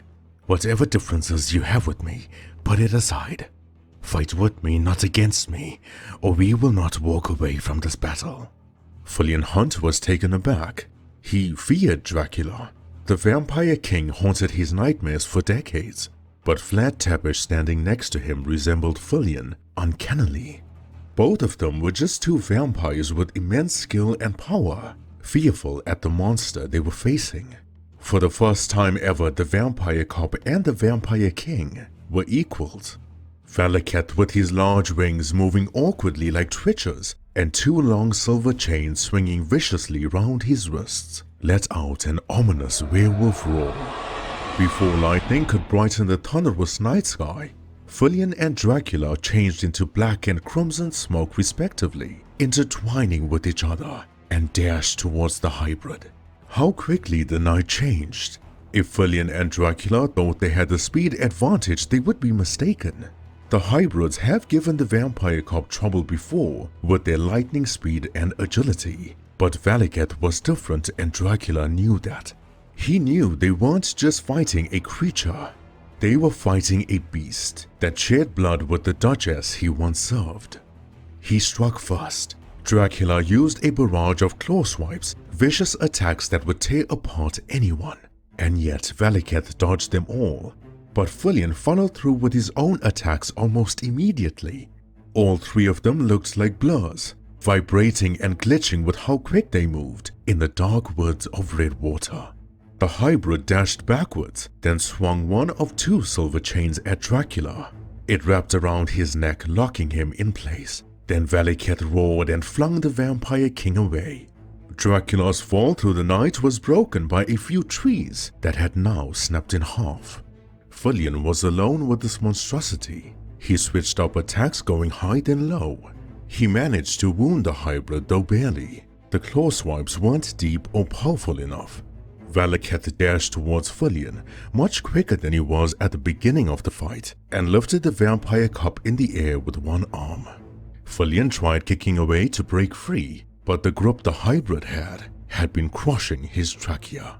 He tried to squeeze his fingers into the monster's grip to no avail. Valaketh retracted his hand as if a cannon reloaded, and just before he could dart his furry fist through the vampire cup's chest, Dracula charged at a great speed behind Valaketh, pushing the hybrid away with a shoulder dash. Valaketh dove forward, tumbling and rolling on the ground. Perhaps the hybrid never expected Dracula to hold so much power. He suffered with blood contamination, he was aging, and his body at times would fail him from the poison within. But Vlad Tepes was the king of vampires for a reason. Fillian and Dracula had been in too many battles to know what would be coming next. Without hesitation and in unison, like they read each other's minds, they ran towards Valaketh. The creature never regained his full stability at that point, which worked in their favor. Dracula and Fillian used their razor-sharp fingernails and viciously clawed at the monster's wings. It grunted and groaned in pain, trying to stop them, but they moved around the beast with fluidity. If the fight had turned into an aerial battle, the hybrid would have killed them a long time ago. Almost effortlessly, Valaketh back-kicked Fillian, sending him soaring through the air. Dracula moved around the hybrid, punching and clawing the monster's legs. Valaketh was brought down to one knee, but used the silver chains to his advantage. He swung them at Dracula, but not wildly like an animal. They became whoops of iron links of precision, scraping away the flesh of the vampire king, whereas some strikes were pushing Dracula away and bringing him to the ground. Valaketh saw a wisp of black smoke circling him just before Fillian emerged from it, leaping at him. The vampire king caught his breath for a moment. This fight wasn't going anywhere. They were nowhere near in defeating Valaketh than they were at the beginning, even with destroying his wings. Therefore, Dracula looked for an opening, finding a way to restrain the beast. He dashed towards Valaketh directly in the monster's line of sight, hoping the hybrid would launch a chain attack once again. Luckily, it did, and finally that arrogant smirk returned to Dracula's face. His glowing red eyes showed confidence, not fear anymore, though he hoped Fillian would be able to read what he was trying to do. And he did. The vampire cup rolled on the ground, moving towards Valaketh's legs. The hybrid was distracted by Dracula. Fillian grabbed the silver chain from Valaketh's left arm and quickly wrapped it around the beast's legs, bringing him off balance. With the other silver chain around Valaketh's right wrist whipped at Dracula, Vlad Tepes caught the chain in mid-air and jumped behind the monster. Vlad Tepes used the silver chain to wrap around the hybrid's neck, essentially making the creature strangle itself. However, there was more to this attack than Valaketh had thought. Dracula faced his back to the monster, with the long silver chain traveling over his shoulder and grabbed in front. He yanked and pulled the chain like he was lifting a shipment of cargo by himself. The hybrid had been lifted in the air, not realizing that the chain had also been going over a thick branch of the tree. When Valaketh tried kicking away or jumping out of the trap, Fillian Hunt pulled the chain from his side, securing the creature's legs like a vice grip. Vlad Tepes, using all his might to keep the hybrid titan suspended in the air and suffocating it, had said, "You have been defeated before, you foul creature, and you have been defeated again." The chain had been crushing Valaketh's neck. He was stuck in Dracula's creative gallows, with Fillian Hunt pulling the other chain wrapped around the monster's legs. Dracula had asked many questions. How was Valaketh still alive? Why was Cecilia Rosenthal's blood still in his body? And what was he doing in Redwater? But Valaketh answered none of that. The creature was suffering and suffocating. He knew he was going to die, and he wouldn't waste his final breath revealing answers to the man he hated. Instead, the hybrid looked at Fillian Hunt and said, "We don't need your heart anymore. One drop of elder blood is all that it takes." The fear consumed Fillian's face. Involuntarily, his hand moved and cupped the spot of where he felt the sharp prick from earlier. That old man bumping into him wasn't a mistake. That old man, who Fillian at the time never knew was Beelzebub, the demon masquerading as a wizard working for the Crones, had taken his blood. With tension on either side of the chains from Dracula's end and his own, Fillian asked Valicath, "There was an old man that I bumped into earlier. He pricked my arm. Who is he? Did he send you?" Fillian tugged on the chain harder this time, asking angrily, "Who sent you?" But Valicath turned his eyes to Dracula, even though he couldn't see him, and in his suffocating final moments he said, "Vlad Tepesh, they told me about your daughter." Vlad Tepesh increased the tension of the chain. His eyes were now smoldering red, and his skin began crumpling like parchment. Fillian noticed this and said urgently, "Dracula, don't listen to him." "I wish I was resurrected that time. I hear Marie was rather beautiful." "Dracula, don't listen to this foul creature. He's trying to get into your head. We need answers." "Of course, she would be beautiful. Francesca was really something else." "Shut the hell up. Stop talking. Vlad Tepesh, if you're in there, please listen to me. Release the tension. We need answers." "Oh, if I was alive back then, I would have paid them a visit in that castle. Both of them on the same night." "Dracula, don't do it. Don't. No, no, no." It had been too late for Fillian to release the chain on his end. Dracula tugged and pulled his side of the chain with so much force that the iron links ripped out Valicath's head.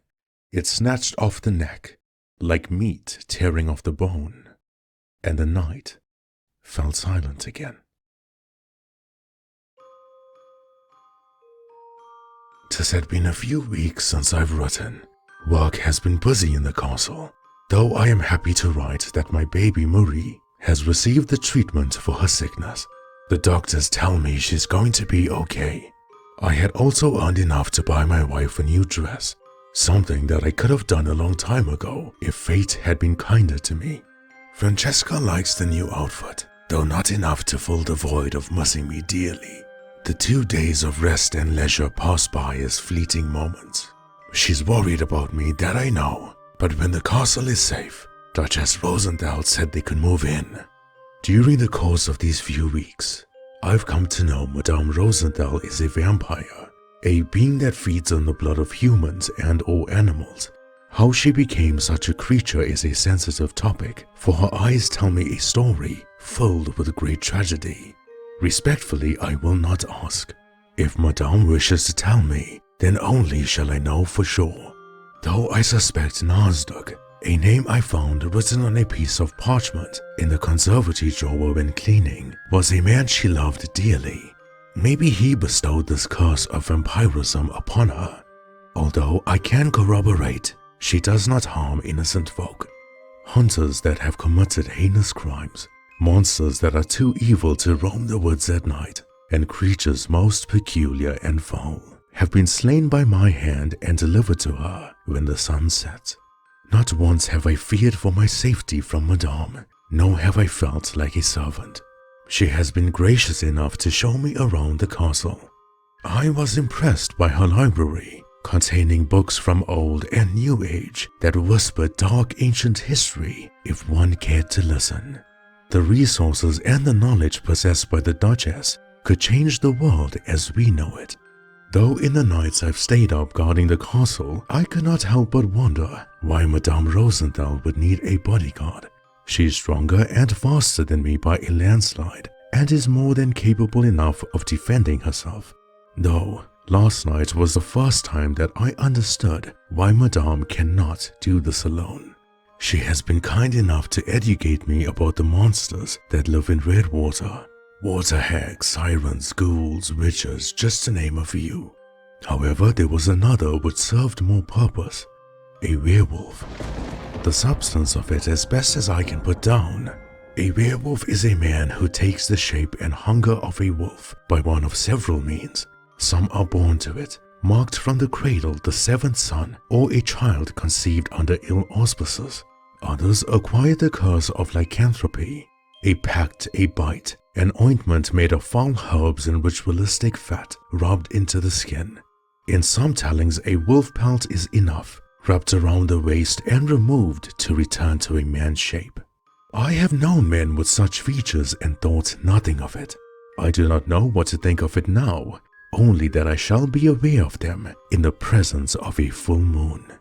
Though I wondered why Madame Rosendahl had taken interest in such foul creatures, till she showed me a secret dungeon in the castle. My hesitance to enter came not from the coldness of the stairs leading to, or the space surrounding the dungeon, rather what had been inside. I heard growls deeper than any I could have imagined. I heard the sound of chains rattling and the gnawing of gnarly teeth. Madame Rosendahl said my face had become paler than hers in that moment. She smiled and giggled, her usual cheerful, pleasant self, as if that monster in the dungeon posed no threat to her. When she opened the door, I saw a creature, though not restrained. It stood more than 8 feet tall with wolf fur, though its ears were pointy and its face shaped like a bat. Without realizing, I slowly began backing up, till Madame Rosendahl held my hand and comforted me with her words. I thought it was a cruel trick, a game the village folk had talked about. I thought Madame was going to feed me to the monstrosity in front of my eyes. Then the creature spoke to the Duchess. Miss Rosendahl, is this the man you were talking about? Yes, Valiket, she said. This is Vlad Tepish, as she smiled at me. My body showed fear of the monster, but not my eyes. Valiket appeared friendly despite his monstrous appearance, though I wouldn't have let a scratch come to Madame. Then shockingly, the creature grabbed a piece of chalk and began writing on the blackboard. He wrote down peculiar symbols to what Madame Rosendahl said was chemistry. Her Grace and Valiket conversed about the dosage of her blood being too little, and that his werewolf and vampire powers were cancelling each other out. Madame Rosendahl also mentioned that any more of her blood would create instability in the hybrid formation. They spoke for a long while, but I could not help but find the scent in the dungeon rather fascinating. I could smell bitter almond and copper, a unique blend and rather stinging to my nostrils. Later that night, I had come to know that scent belonged to Madame Rosendahl's blood. Elder blood, she said. Though her curse giver remains a mystery to me, I have been told elder blood flows through her veins. Because of this, every being in the underworld has been sent to kill her.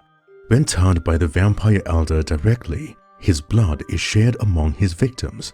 Madame said to me that her blood could not only resurrect ancient vampires who were beyond evil, but also serve as a weapon to defeat them. She said a name to me regarding the ancient vampires, Lamashtu. Though our conversation came to a halt when folk knocked on the castle doors. I'm eager to learn about the ancient vampires and the curious vampire werewolf creature in the dungeon. He seems nice, rather friendly and highly intelligent. And his employers were at the castle doors, the Wizards of Three he called them. I haven't met them at the time, but Madame says they will provide her counsel and aid in the hybrid operation which will be spoken about at the Werewolf-Vampire Council tomorrow. However, and I mean not to be rude, but since they've entered the castle there is a strange sulfur smell that lingers on them. Though tonight, I shall tire with a heavy heart and a restless, troubled mind. With so much on Madame's plate at the moment, I do not have the courage to mention my doctor visit over the weekend. Her Grace says my voice is changing, though I have used the excuse of a common cold. I have not yet told her that I have been diagnosed with cancer.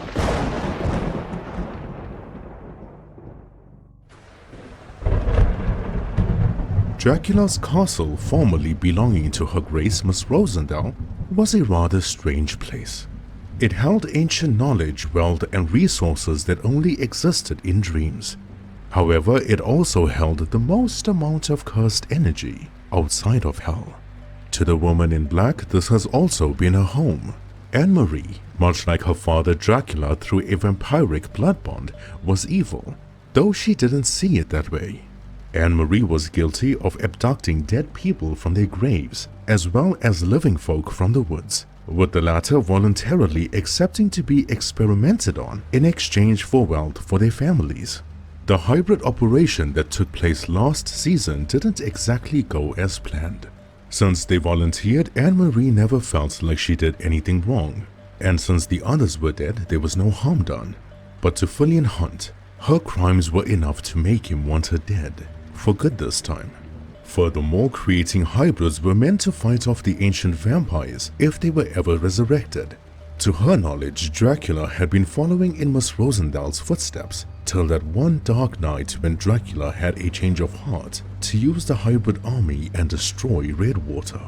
Anne-Marie, being the loyal servant that she was, never dared to question Dracula. She knew what she was doing the entire time, and her hands, much like flat tapishes, has blood that can never be washed off. However, since Fillian Hunt entered the picture, Anne-Marie has detached from the spell she was under. Maybe the vampire cop inspired others to do good just by being around them. But when Anne-Marie stole Dracula's journal a few nights ago, she realized that since both her and Dracula have been away from the castle, he looked and behaved more like his younger self. He became flat tapish again, the man who valiantly served the duchess. Which meant there was something in that castle, something of great evil controlling those who lived in it. She snooped around the study, knowing that was the only room Flat Tapish did research in. Maybe someone from outside the castle has been bringing in cursed objects. She opened drawers, toppled over books from the library, searching high and low, and found nothing. Then a voice came from the door. "What you doing, Marie?" Anne-Marie was startled. She never heard Mercer approaching. The vampire mercenary stood shirtless, leaning against the doorframe, his long black hair tied in a ponytail, but the mark of the arrow penetrating his forehead from a few nights ago still remained. "How are you feeling, Mercer?" she asked. He ignored her question and repeated his own. "What you doing, Marie?" Anne-Marie wanted to answer but hesitated. Mercer was a complicated vampire, and she never knew if she could fully trust him. He was evil even outside the castle, so maybe the curse that lurked in the hallways never had been noticed by him. Nevertheless, he was Dracula's right-hand man, and while despicably evil to his core, she knew he would help her find the one thing poisoning their king. However, before she spoke, Anne-Marie heard strange noises outside the castle, like something or someone scratching the stone walls. It sounded slow and rhythmic, though she never imagined it. Mercer heard the same. Probably just insects, they thought. Then the woman in black went on to explain her purpose for snooping around. She spoke about the change in Flat Tapish and herself, and how she suspected there was a curse roaming the hallways in the castle. Mercer entered the study entirely this time. He reached into his back pocket and pulled out a necklace. Then he dangled it around his large hand and said, "You mean something like this?" Anne-Marie stood there like every flashback struck her mind. "The necklace!" she exclaimed. Flat Tapish wore that necklace when he massacred her village all those years ago. He wore that necklace when he had a change of heart in the hybrid operation. He wore that necklace when he slaughtered innocent folk in the castle.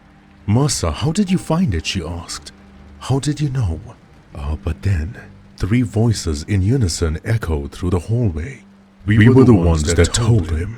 The Wizards of 3 emerged from the doorway, walking then standing behind Mercer, while masquerading as 3 old men with long pointy beards and silk robes. They had evil smiles on their faces. Anne-Marie backed up slowly. "I do not understand," she said, staring at Mercer in sheer disbelief. Then the Wizards of 3 told her, "Would you like to see what we really are?" The stench swarmed the study as smoke lingered around them. They showed their true nature. 3 frightening large demons darker than the stormy night. were now standing behind Mercer. Their eyes were large, round, and white, their teeth long like needles and their fingernails curling and curving. Mercer said to Marie, "You had to ruin it, didn't you? You just had to keep him away from the castle. We were so close in finally killing him." Anne-Marie's eyes turned red. Her fangs were long and sharp when she said, "He took you in as a son." Mercer scoffed. "Please, he only liked me when he wore this necklace. And when he didn't, he was disgusted to even look at me. Do you know how much it took to gain his trust? How long it took to infiltrate his vampire kingdom?" Anne-Marie felt sick to her stomach to even look at Mercer. She was so angry that she ignored the persistent scratching noises outside the castle walls. She looked at the Wizards of Three in their demon form and said, "Cornwell, Caleb, and Connolly, you three were the ones that poisoned the Duchess." Please, we hate those names. We are Asmodeus, Belial, and Beelzebub. Oh, how we tried to kill her, but that bitch was too powerful. Elder Blood is immune to our dark spells, but not curses. "You killed her," Anne-Marie said in horror. No, you pathetic child, she killed herself. She stuck a wooden stake through her own heart, knowing we will never be able to use it, though we got a few drops of her blood many centuries ago. We kept it for safekeeping. We resurrected Valleycat, and by now, Dracula and Fillian Hunt will be dead. And just to be sure, we took a few drops of Fillian's blood as well. We lied to the Crones, telling them that his heart would be needed for the ritual. We sent them on a wild goose chase, when all we needed is a vial of elder blood, and now we have enough. The ancient vampires will be resurrected by our hand. Though it was strange, Anne-Marie thought those scratching noises came from the Wizards of Three, but even they grew annoyed by it. The sound became louder and closer, like it was approaching the window of the room they were in. But that was impossible. The study was located at the highest floor in the castle. Nevertheless, she charged forward with rage. She fought with Mercer, the vampire mercenary who was stronger and faster than her. But Anne-Marie was no coward. She knew she would lose, and yet she would still fight to the death. Mercer dodged the attacks with both arms behind his back, smiling and laughing as he did so. However, the Wizards of Three had no time to play games. They snapped their fingers in unison, and Anne-Marie stopped dead in her tracks. Her eyes could still move, but her entire body was frozen like a statue. The woman in black fell like a plank to the ground. They told Mercer to take her away. She was someone they could use as leverage against Dracula. But then, a scythe shattered the window, soaring through the air and darted towards Asmodeus. The blade of the scythe impaled the demon's shoulder, sending him flying against the wall, securing him in place. And through the broken window jumped in Ragnar Leifsson, the White Wolf. The 8-foot-tall warrior knight turned werewolf stood in the study with his eyes glowing red and rain-soaked fur. Belial and Beelzebub backed away in fear, not only because it was Ragnar, but also the Reaper's scythe had struck their brother. They may be ancient demons, but dark magic cannot work against the scythe's wielder. It's why they avoided the Grim Reaper for so long. Like the cowards they were, they abandoned Asmodeus impaled by the scythe pinned against the wall, and escaped through the castle windows in clouds of amber smoke. Ragnar Leifsson walked towards Asmodeus, while Mercer dashed across the room, flanking him. He charged at Ragnar with lightning speed, but the White Wolf, without even looking, reached his hand to the side and stopped Mercer dead in his tracks. He grabbed the vampire mercenary's throat, and only then did Ragnar look at him. "Vampire insect," he said as he threw Mercer out the window. In what seemed like an eternity, the vampire mercenary finally hit the ground. The White Wolf would have ripped out the vampire's spine and beat him with it, but time was of the essence. The spell on Anne-Marie had been lifted as she crawled away on the carpet in fear. Then she had realized the scratching noises outside the walls. was Ragnar Leifsson climbing up the castle. This was the first time she saw the monstrous white wolf in the flesh. He looked scarier than the stories told about him. And as Ragnar Leifsson walked menacingly towards the demon pinned against the wall, the finale of the Vampire Cop Book 2 grimly approaches.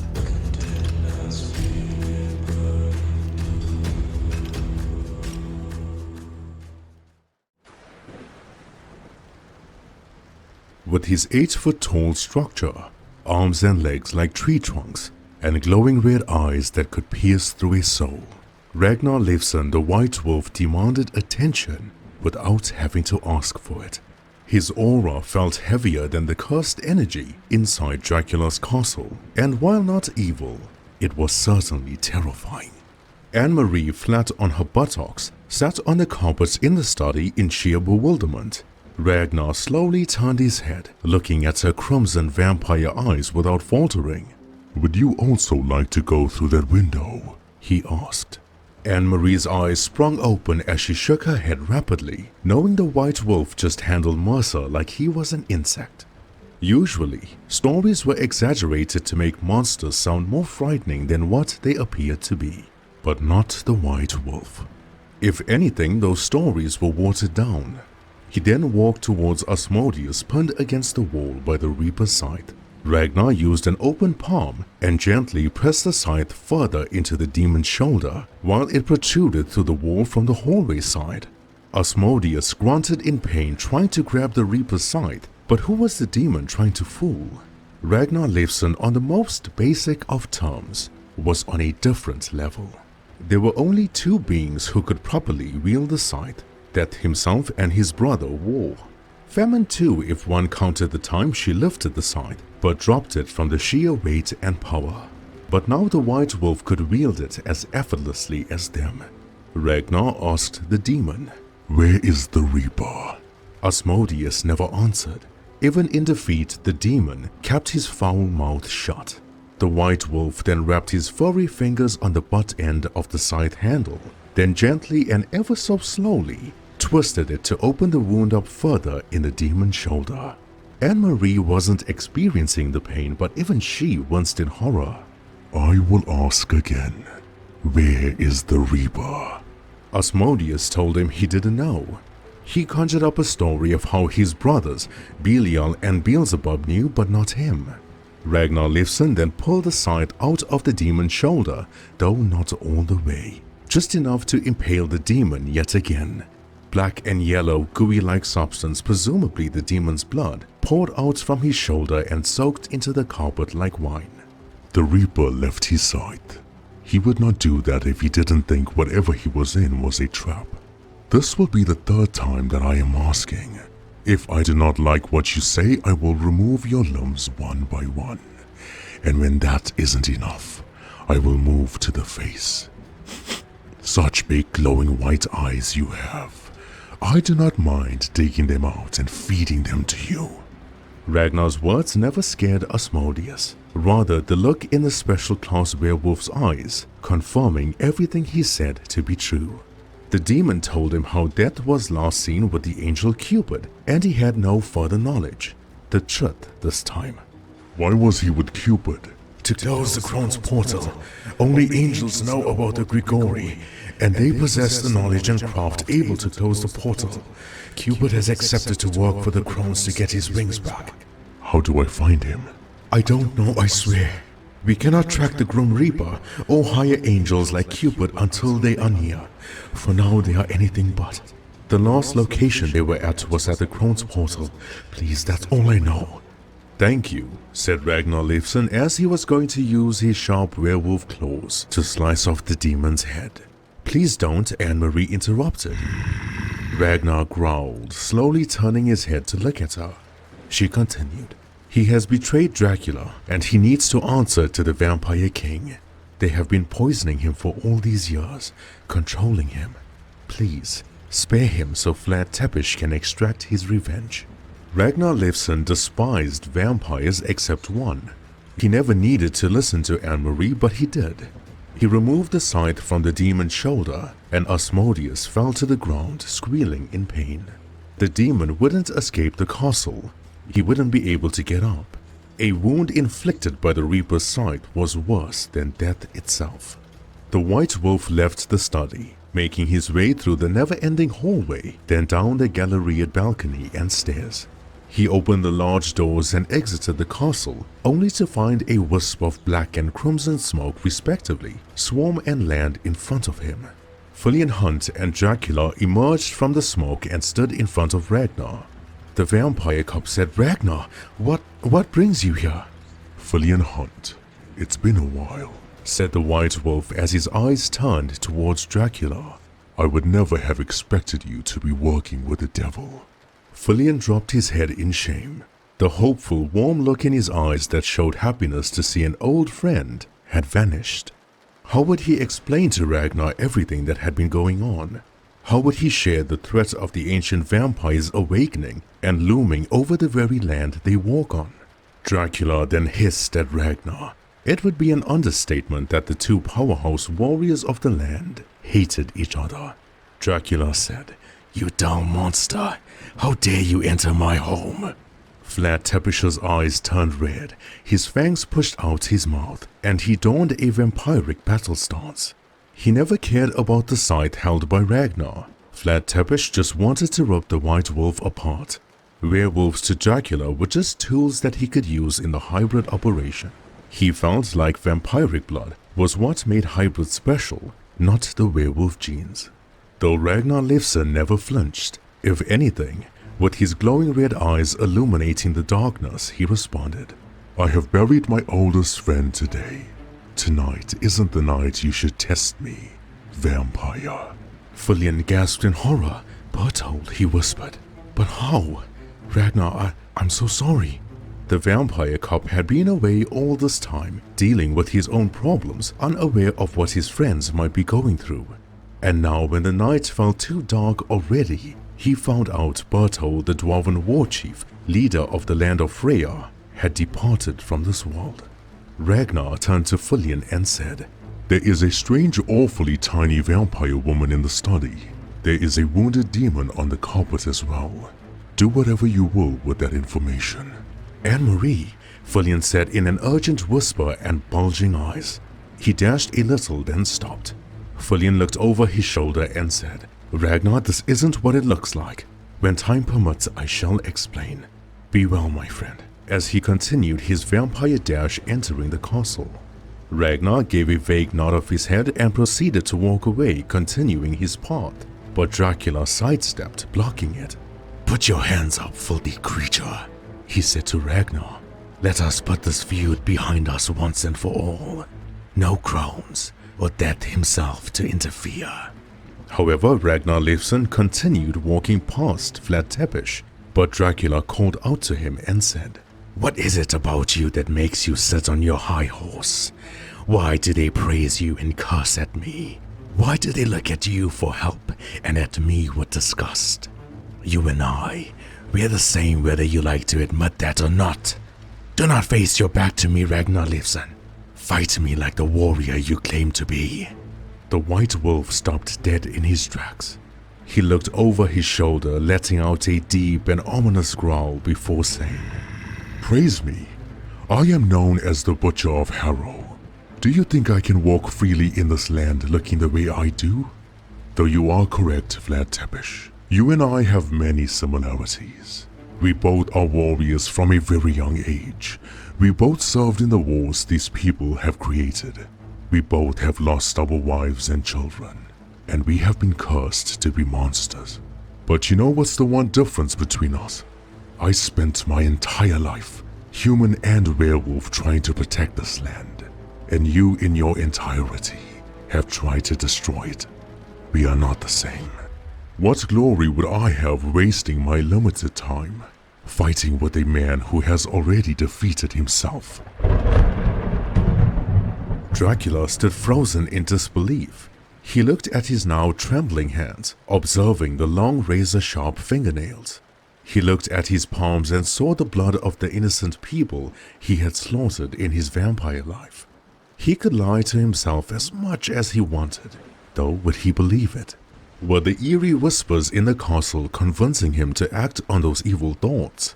Was it a cursed necklace driving his malice towards human folk and the policies of the land? But would any of that occur if those thoughts never existed in Flatteppish's mind in the first place? Cecilia Rosenthal wore that necklace for an entire year after turning Flatteppish. It poisoned and slowly killed her from within, but she never became evil. She never felt hatred towards human folk or people weaker than her. The vampire duchess remained her kind self with a heart of gold until the very end. When Flatteppish picked up his head from looking at his hands, Ragnar Leifsson had already left on his quest to find the Reaper. With the storm now subsiding, a weary Flatteppish entered the castle, slowly making his way to the study.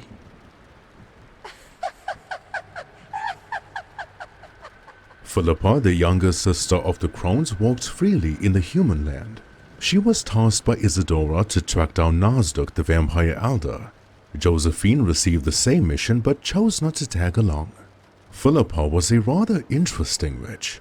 She had immense power and mastered the dark arts of Maleficium, yet she was controlled by her elder sister's womb.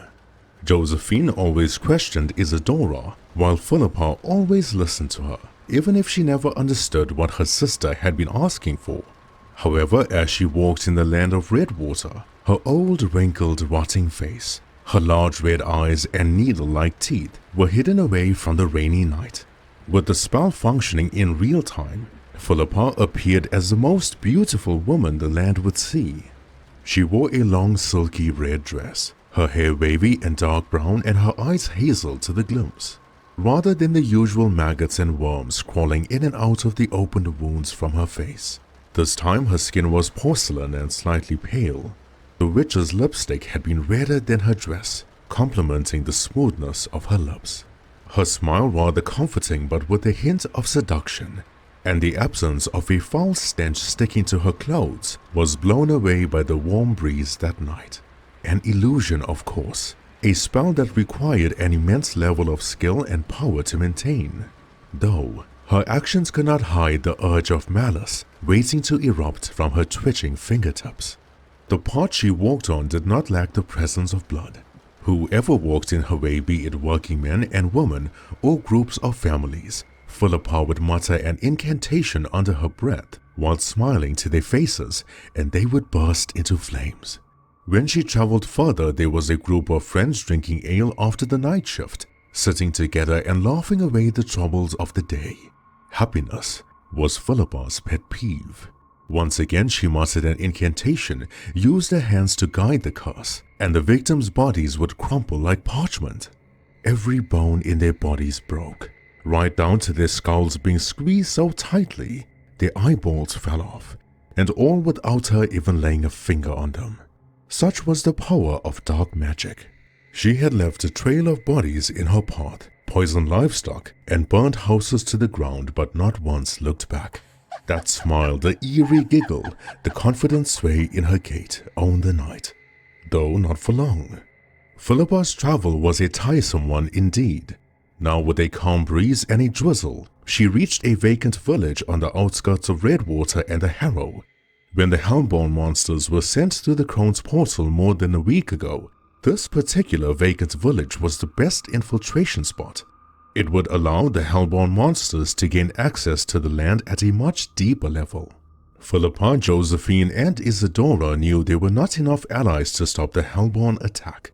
As skillful as the three defenders were, Balru Caesar, the legendary werewolf, Monrog the Hellhound, and Myra, the Witch of Redwater, they couldn't defend this village during the Hellborn slaughter and keep their own villages protected at the same time. Yet when Philippa walked through the vacant village, she witnessed the bloodshed that took place. Not human blood, rather Hellborn blood, judging by the dark black and red color. The other identification and confirmation of the slaughtered Hellborn clan was their armor scattered through the gravel and not part of their body anymore. In fact, they had no bodies. Whatever flesh remained of the Hellborn creatures were now splattered across the village floor as minced meat. Philippa would normally laugh or giggle at the sight of bloodshed, but a massacre as such sent chills down her spine. Shortly after, when she traversed the woods of Redwater, she stumbled upon a slope leading underground, formed within the bedrock beneath and carved into cliff sides. There was a cave with never-ending darkness consuming what the eye could see. Philippa snapped her fingers and a flame appeared on her forefinger, like her own mini fire torch. When she did so, more than 100 bats flew out of the cave, screeching past her ears, and yet she never flinched. The witch was more concerned of the strange presence she felt within the cave. She knew there was someone there but couldn't see who, not yet at least. Philippa frowned and entered the cave cautiously. Why didn't the Crones or anyone know of this cave, she thought. The witch never felt power like this before. But as she walked further inside the cave, her curiosity and confidence worked to her detriment. A slender man walked out of the darkness. The small flame from Philippa's finger revealed only a glimpse of the large bat-like wings flaring open. The strange man's red eyes, thin like slits, were glowing in the darkness surrounding the cave entrance. The witch swallowed her saliva nervously, backing away slowly. The Crones rarely feared anyone, human or supernatural, but Philippa now knew who had been inside that cave. She was only meant to track him, not to face him. Oh, how she wished she caught him off guard. Nazduk, the vampire elder, walked just a tad bit outside the cave. His priest's clothing was covered in dark red and black blood. Philippa's eyes grew like saucers, realizing Nazduk had been the one responsible for slaughtering the hellborn creatures in that vacant village. There was not a moment to waste. This was the worst possible situation for the Crone to be in. There was a reason Isadora requested for both Philippa and Josephine to find Nazduk together, for individually they would certainly die. Philippa, without hesitation, muttered an incantation that sounded so foul, like gargling and choking. Simultaneously, she extended her fingers in front, bending them at the finger joints and pointing them at the vampire elder. Nazduk burst into flames before her very eyes, as Philippa's high-pitched laughter echoed beyond the cave entrance. Was this the vampire elder everyone feared? A vampire whom she just killed with no effort whatsoever? But that eerie laughter bouncing off the cave walls slowly diminished, for Nazduk was unharmed. The top half of his priest's clothing turned to ash from Philippa's burning curse, but his pale skin remained untouched. He stood there with his arms raised to the sides, palms facing upwards, and a smile scarier than the Crone had ever seen.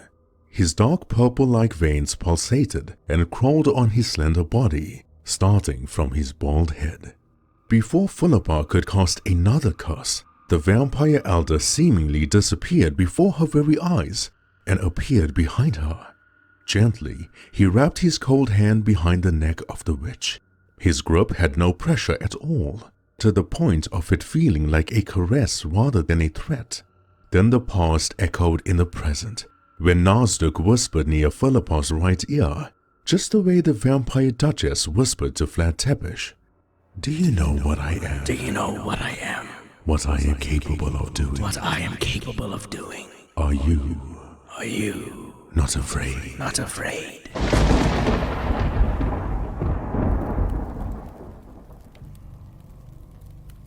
Philippa sat in the cave like a grounded teenager.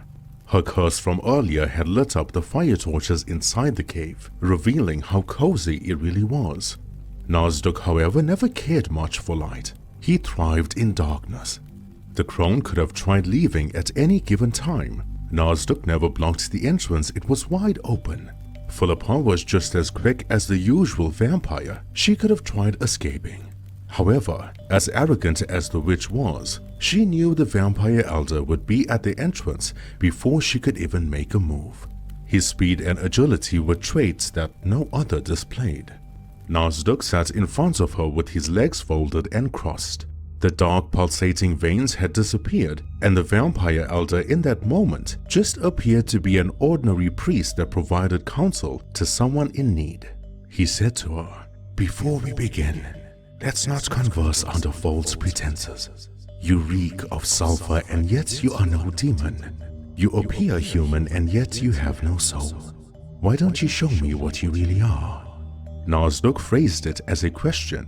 He was soft-spoken and had an eerie level of politeness to him, though Philippa knew that he was commanding her, not asking.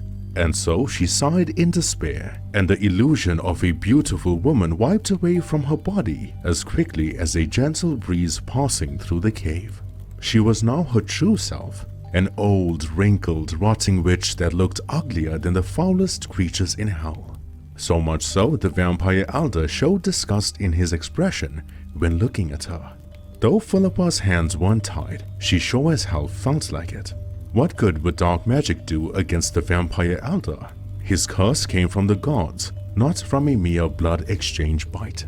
"Were you the one that tried to take Fillian's heart?" he asked. No, oh goodness, no. That was my sister Josephine.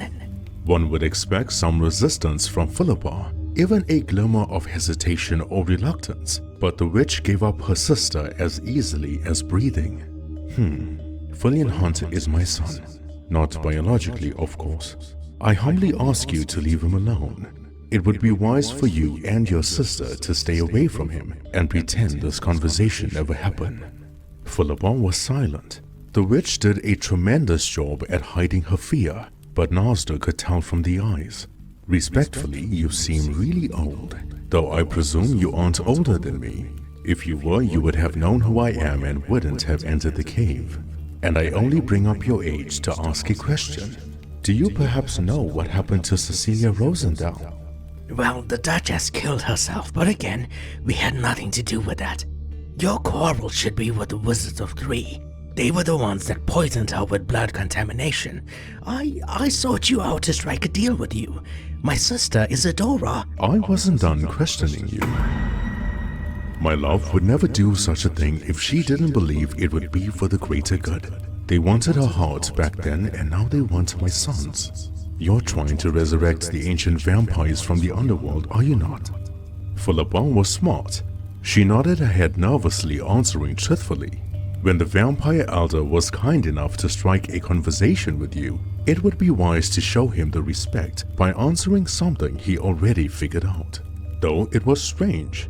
If the underworld witnessed how a Crone, one of the most feared witches in the land, had been reduced to zero in that moment, the monsters of hell would find it rather comical.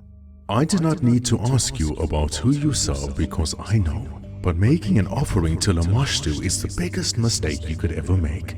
I know not why anyone would be so evil to awaken such a demon. Tell me, witch, have you ever been possessed? The crone said nothing, but Nasdaq continued as if his question was rhetorical.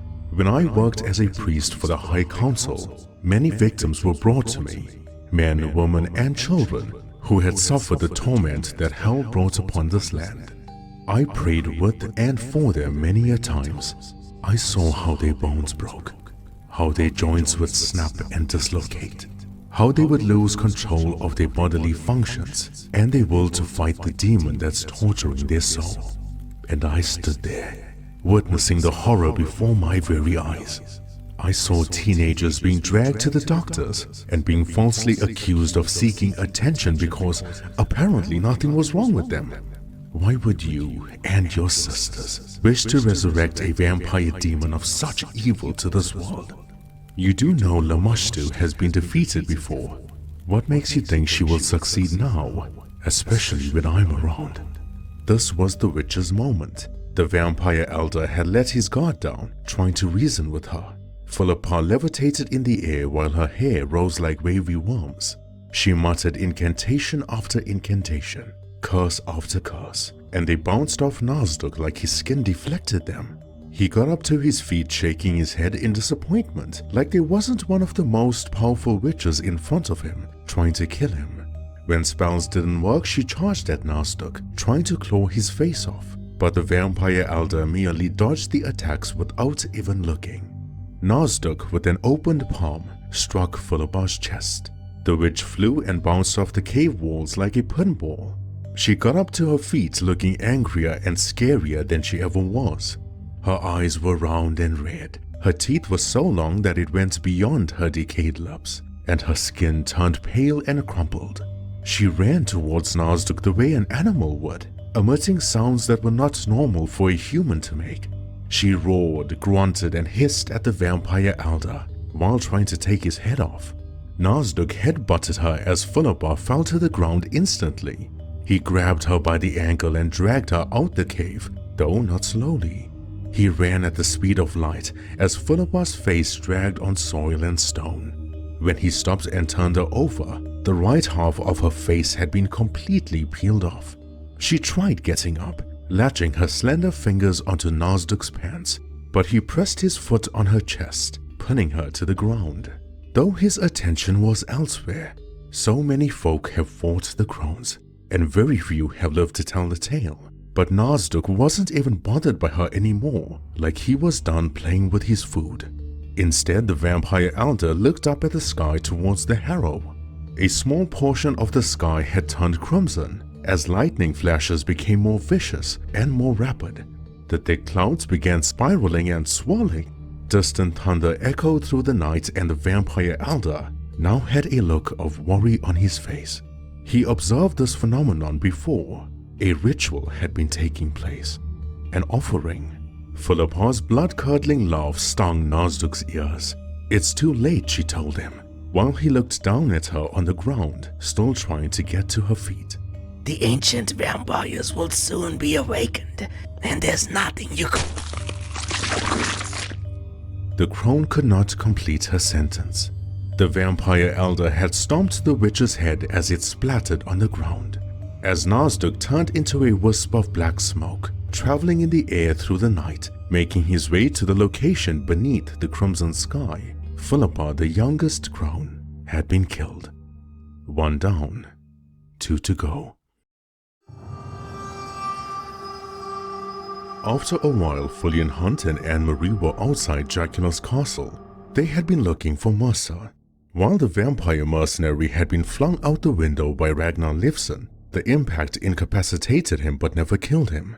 Mercer managed to escape. Where to, Anne-Marie didn't know. The vampire cop and the woman in black searched the surrounding areas to no avail.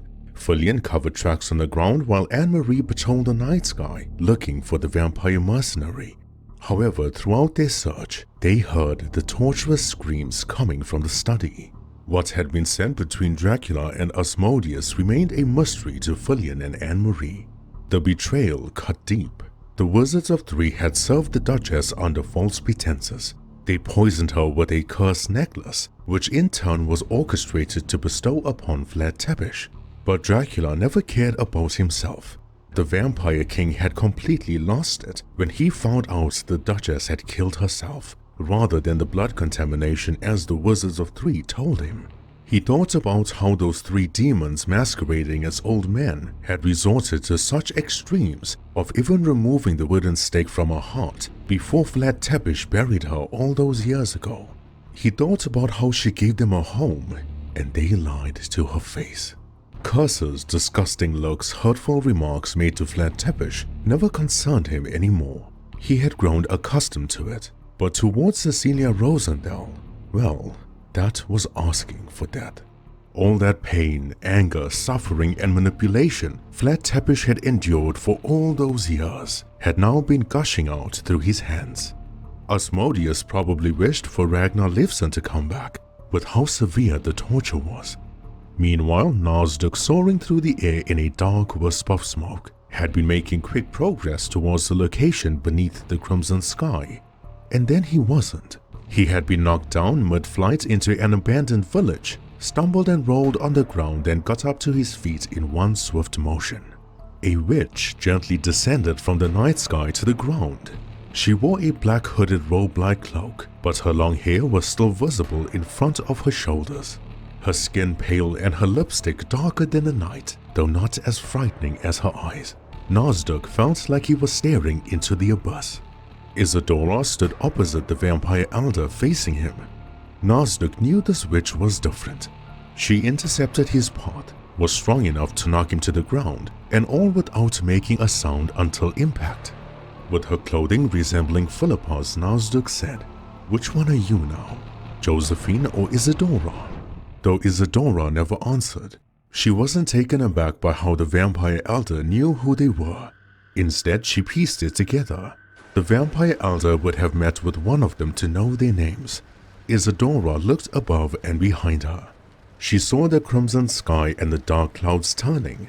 A ritual had been taking place, and not only would Josephine be strong enough to conjure up a force like that, she would also be the one to ignore Isadora's orders. Hence, Isadora asked Nasdaq, "What have you done with Philippa?" The vampire elder showed Isadora the underneath of his shoe. "Some of her might still be under here," he said. Isadora's expression never changed, but the witch had been fuming with anger. The lack of fear in her demeanor had also been frightening. The vampire that stood in front of her was not a merely low-class blood-sucking creature. This was Nasdaq, the first vampire of the land, and Isadora never cared because she knew something that very few did. She took a deep breath and removed the hood from her cloak. Nasdaq expected the illusion of a beautiful woman to disappear, just the way Philippa's spell removed from her body in the cave. But Isadora never needed to do that. The spell of illusion demanded immense power and concentration to maintain, and yet Isadora's power, even while keeping the spell active, was still strong enough to fight the vampire elder. Nasdaq sighed. He never had time for this. With dark smoke engulfing his entire body, he dashed towards Isadora faster than any vampire had ever moved. He positioned his long razor-sharp fingernails to claw the witch's head off. This was a killing blow for sure. And then impact was made. The sound echoed through the village louder than thunder. However, Nasdaq's hand stopped inches away from Isadora's pale face. The witch had positioned her forearm diagonally across her face, stopping Nasdaq's attack at his wrist. The vampire elder was staggered. His eyes never widened in disbelief, rather narrowed in confusion. With him and Isadora at each other's faces, the witch laughed.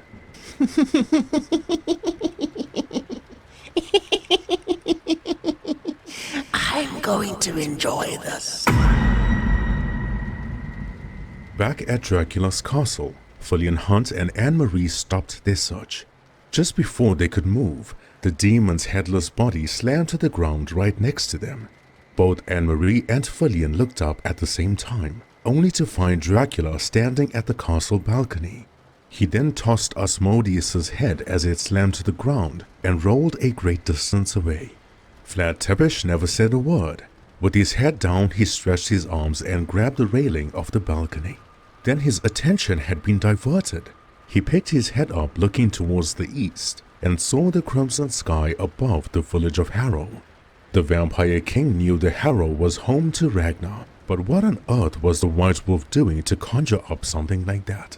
When Anne-Marie and Fillian reached the balcony, she told Dracula that it wasn't Ragnar. Fillian looked in the distance and he backed away in horror. The stone wall inside the village of Harrow had been destroyed, the wall that separated the village from the largest graveyard known in the land. Anne-Marie's large bat-like wings kept her hovering in the air while she got a closer look. "It's Josephine," she said in absolute horror. Before they knew it, there was a large disturbance in the woods of Redwater, in front of Dracula's castle. The lightning illuminated Dracula's eyes as he saw the undead making their way to the castle. Josephine, the middle sister of the Crones, always did things her own way. She hated taking orders, and what she wanted from the very beginning was to kill Dracula. Fillian stood next to Vlad Tepes, feasting his eyes on the army that charges forward. Anne-Marie couldn't speak. She couldn't believe how many of the undead Josephine had resurrected through necromancy. Dracula told Fillian and Anne-Marie to leave. His expression was stern and cold. He told the vampire cop they had his blood and they were using it for the ritual. It would be wise for him to stop the Crone before the ancient vampires were summoned. Dracula also commanded Anne-Marie to go with Fillian, but Fillian refused. He said, "You have to understand something, Vlad Tepes. The undead heading for the castle aren't ordinary folk. The graveyard in the Harrow contained bodies of the greatest warriors that fought in battle since the beginning of time. There are hundreds, if not more, making their way here. You will not survive this onslaught by yourself. Dracula took a deep breath in and gave a smile, though not arrogantly, rather comforting. "Then I shall die trying," he said. Anne-Marie stayed behind with Dracula. She couldn't leave her vampire father to die alone. And as the undead army marched through the woods of Redwater, commanded to destroy Dracula's castle and kill the vampire king himself, as well as Nasdaq facing off against Isadora, the most powerful witch of the underworld. Fillian Hunt soars through the air in a wisp of dark smoke, making his way to the graveyard to finally battle against the Queen of Necromancy. The Vampire Cup Finale Part 2 nears its horrific end.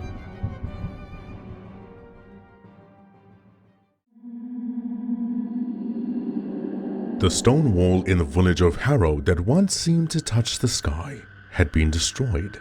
The cracks and crevices held up for centuries, but with Josephine's wrath it held up no more. The undead had risen, clawing their way out of their graves as skeletons. However, through the Crone's necromancy, they were gifted with temporary shadowy bodies and thin layers of flesh cursed with strength. They swarmed the graveyard like ant colonies, controlled by the witch's womb. Josephine, in her blue tattered robe-like hooded cloak, glowing yellow eyes, and monstrous features, had been at the far end of the graveyard with her back facing the undead. She stood at a stone altar with a tiny cauldron placed at the top. She recited words that sounded like demon language, while adding droplets of blood from a vial into the cauldron, consisting of strands of hair, her saliva, and bones. A vial containing blood mostly from Cecilia Rosenthal collected over decades, and just a drop of Fillian's taken by the Wizards of Three last night. Asmodeus had been slaughtered by Dracula, and in what seemed to be abandonment by his brothers, was actually a smart move. When Belial and Beelzebub escaped Dracula's castle, Asmodeus had secretly given them the vial of blood. The Wizards of Three, being demons, were masters at deception. They knew their brother would die by the hand of either Ragnar or Dracula when he found them. Their initial plan was to defy the Crones and awaken the ancient vampires themselves, but now with their brother gone, the Wizards of Three were no more. Their only option was to follow through with the plan of deception. They delivered the vial to Josephine in the graveyard after escaping the castle, pretending to have served the Crones all along. Then they fled the graveyard, never to be seen again for the remainder of the night. The Crones were far stronger than those three demons, but the reason why the Wizards of Three have survived for all these centuries, escaping death and the legendary werewolf himself, was credited to their intellect, malice, cunningness, and vindictive nature. One could say they played the game while sitting on the fence, waiting for the last opportune moment to side with the winning team. Back to the ritual taking place. The drops of blood were added at specific intervals, mainly after a full set of incantations. Whenever the witch added the blood, a tiny wisp of crimson smoke would exit the cauldron and shoot up to the sky like fireworks, changing the color of the night entirely. Those incantations caused the dark clouds to turn and lightning to intensify. Thunder roared through the sky as the undead marched past the village of Harrow. Isadora may be the most powerful witch the land and the underworld had seen, but Josephine was the most skillful. It took a nightmarish level of dark magic conjuring up phenomena as such. With her concentration divided equally, not only was she commanding the undead to attack Dracula's castle and slay the vampire king once and for all, she had also been powerful enough to carry forth the ancient vampire ritual by herself. Fillian Hunt landed as a dark billowing vapor in the graveyard. He emerged from the smoke in urgency, witnessing the horror in front of him. Before he could think, he began clawing at the undead that marched past him. Their shadowy bodies fractured into mist, breaking from a semi-solid state to vapor. But they weren't fighting back. The rest of the undead continued marching past Fillian. He continued striking them with claw swipes, ruthless kicks, and vicious punches, packed with lightning speed and power, though it barely made a dent. The undead was solely fixed on Dracula's castle atop the mountain in Cascada. Maybe Fillian could decrease the horde approaching the castle, making it easier for Dracula to handle. However, what if the Vampire King would indeed meet his end tonight? The undead would move on to Redwater with no one being able to stop them. How many lives would be lost on this dark, crimson night? The vampire cop saw Josephine in the distance performing the ritual. Without faltering in her incantations, she grimly looked over her shoulder at Fillian, then back at the cauldron. The ritual had now turned violent. The thunder sounded more ominous, and gale force winds were pushing back the vampire cop. Just as he was going to continue fighting the undead, pushing his way forward to get to the Crone, a calm, soothing, eloquent voice echoed from behind him. "Focus on the matter at hand, Fillian Hunt," the voice had said. The vampire cop turned his body slightly, looking over his shoulder. His eyes brimmed with disbelief. He was looking at Miss Rosenthal, the vampire duchess. Under different circumstances, Fillian would be taken aback by her beauty. She wore a long green silky dress. Her red hair hung loose and blew elegantly by the strong winds passing through. Though her feet never touched the ground, nor did her body maintain a physical shape. "It cannot be," Fillian said softly. You're supposed to be dead." "I am," the Duchess said in a sad voice while keeping her charming smile. "Stop the ritual, Fillian Hunt. Leave the undead to Vlad Tepes." "But he will die," the vampire cop replied. "There are too many of them even for him to fight off. And you care about Vlad Tepes, the man who took everything from you." Fillian Hunt never found the words to respond. He looked at the ground in disappointment and turmoil. "You do not know him the way I do. Trust me, Vlad Tepes wouldn't let my castle fall to the ground." She pointed behind her and said, "Look, your people have come to fight by your side." In the distance, Fillian saw the Redwater police force gathered in a tactical horde, firing shots at the undead passing through Redwater.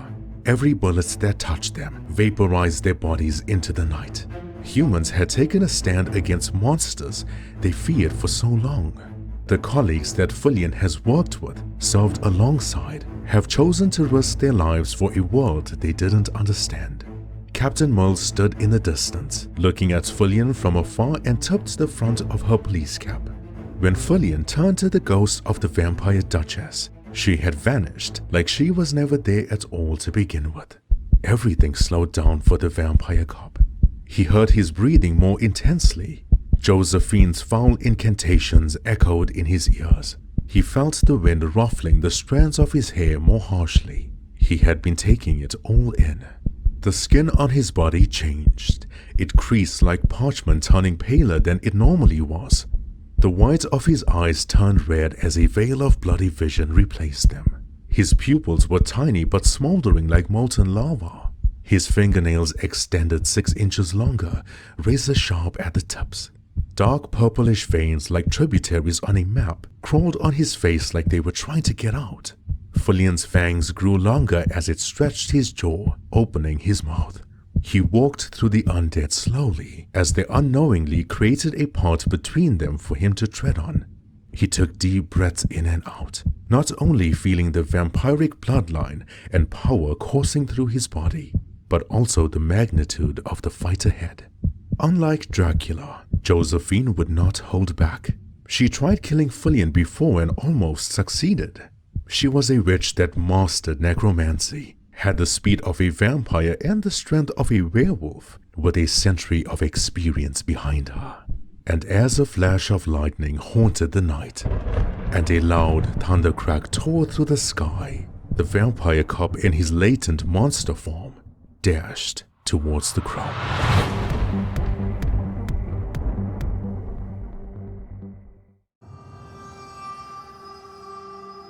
Meanwhile, the fight between the vampire elder and the queen of diabolism needed no dramatic build-up, for it had already begun. The noises in the abandoned village situated just before the harrow near the woods exuded heavy thuds like a sledgehammer pounding the ground and shattered stones spraying like gravel. The village houses were falling from one end, then from the other, though not gradually or naturally, more like an invisible object had been toppling them over. To a bystander, this would seem like some strange disaster taking place, or maybe the village was haunted, they would assume.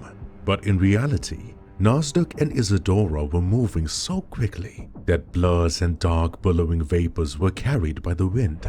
Then, when they weren't, the witch and the vampire elder stood at opposite sides again. Isadora had been covered in blood. The cuts on her body were so deep the skin folded open. She was down on one knee catching her breath, but still, she never showed her true appearance. Her concentration, much like Josephine, was divided. But why was Isadora so fixated on keeping the appearance of a beautiful witch when it was costing her her life? Or was it? While not down on one knee, Nasdaq had been standing with a hunched posture. The audible pop of his collarbone resetting was harsh to listen to. His arm had also been folded in ways that an arm shouldn't be, readjusting itself and repairing the bone. The skin from the wounds on his body had begun knitting themselves with invisible needles. Vampire regeneration was a neat trick and a gifted strength, but how long was he going to keep it up for? Nasdaq had last fed on the hellborn monsters before killing them, and that blood was helping heal his wounds. His supply would run out quickly, especially if the battle continued as such. The witch looking at Nasdaq had thought, Why isn't he going down? And the vampire elder looking at Isadora had thought, why is this witch so powerful? He had fought demons before, monsters that had been trained for warfare their entire damning lives, and yet they wouldn't even come close to the eldest Crone. When he looked at the crimson sky towards the east, he wondered if the witch wasn't trying to kill him. What if Isadora had been stalling until the ritual was completed? Without further hesitation, Nasdaq phase-stepped. He covered the distance of a 10-foot gap in a mere second. The way he moved, to a human eye, would show him gliding across the village as a blur. He bounced off walls, started from unseen shadowy corners, bended his body that no human would be capable of doing, landing attacks on Isadora. The witch blocked most of them, landing her own, but the vampire elder had been getting the better of her this time. She held her hand in front and, with her palm facing her wounded body, gradually moved it up and down like a wand, using dark magic to heal her wounds. She was indeed stalling. Isadora couldn't put the vampire elder down, but neither could he defeat her. He took a moment to regroup, then tilted his head back, rolling his eyes, looking inside his skull. His purely white eyes looked more frightening than when it glowed red. Nasdaq extended his arms to the side, palms low at his waist, and then he began hovering. Dark shadowy vapor appeared behind him, then monstrous shadowy creatures emerged from the ground through the smoke, crawling at his feet. Nasdaq, being the vampire elder, could summon the demons he once expelled as a priest. Those souls of the damned would serve their penance for the wrong they've done through serving him. He would command them and they would obey, like a master and his underlings. It took a great level of power to achieve such skill, and Nasdaq thought this maneuver would seal his victory once and for all. However, he was sorely mistaken. Isadora, with her blood-curdling laughter, simply brushed her hand in front of her to the side. The monstrous souls that were commanded by Nasdaq had now turned against him. The souls of the damned could destroy nearly anyone under Nasdaq's guidance, but not Isadora. Torturing and manipulating souls were the key elements of diabolism, and the Crone owned that dark form of magic. Nasdaq had now been fighting his own creatures as well as Isadora at the same time. Luckily, through the ancient scriptures studied when he was younger, he disposed of the demon souls quicker than Isadora expected. With both vampire elder and witch standing at either end of the village, they had the same look in their eyes. One final maneuver, a killing blow, and only one can remain standing. Nasdaq rubbed his feet into the ground, further cementing his stance. He leaned forward with his razor-sharp claws dangling in the front, loose and at the ready. Isadora took an animalistic hunched stance, ready to pounce at the vampire elder. But the witch had to sacrifice her beauty for this move. Her withered and rotting features returned to her ugly face. She would channel all her power and concentration for the final attack. Within a flicker of lightning, Nasdaq and Isadora ran towards each other. The wind howled and the ground shook from their rapid takeoff, and then impact was made. The vampire elder and Isadora continued traveling their respective paths afterwards, until Nasdaq dropped down to one knee. He had 4 claw marks on his throat. The witch's fingernails cut deep, so much so the wound didn't seem to heal like before. The vampire elder held his throat, groaning in pain, whereas Isadora followed the same procedure to slow down her steps until it became too slow. She walked like a drunk person with an eerie smile on her face without looking back. However, that smile faded. The witch's head slid off her neck like butter from a hot knife. Isadora's body collapsed to the ground like a switch had been turned off. This had been the only time Nasdaq had taken a few deep breaths, getting up to his feet while keeping the pressure on his throat. The wounds healed, though slowly, making the vampire elder feel the pain the way a human would. It would be safe to say Isadora, the queen of diabolism, had given the vampire elder the toughest fight he ever experienced. But the fight wasn't over.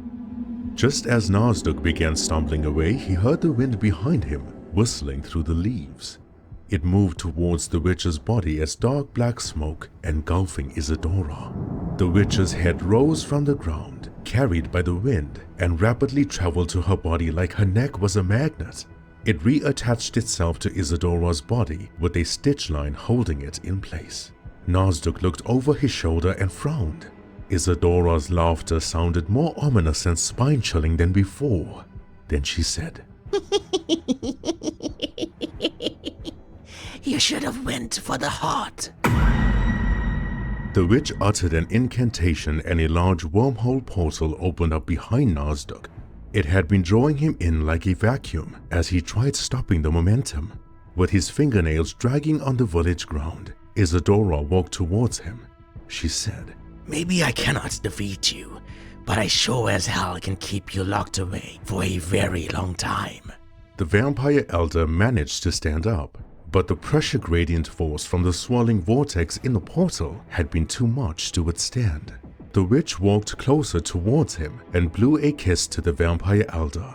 The illusion of her beautiful self returned, along with her arrogance.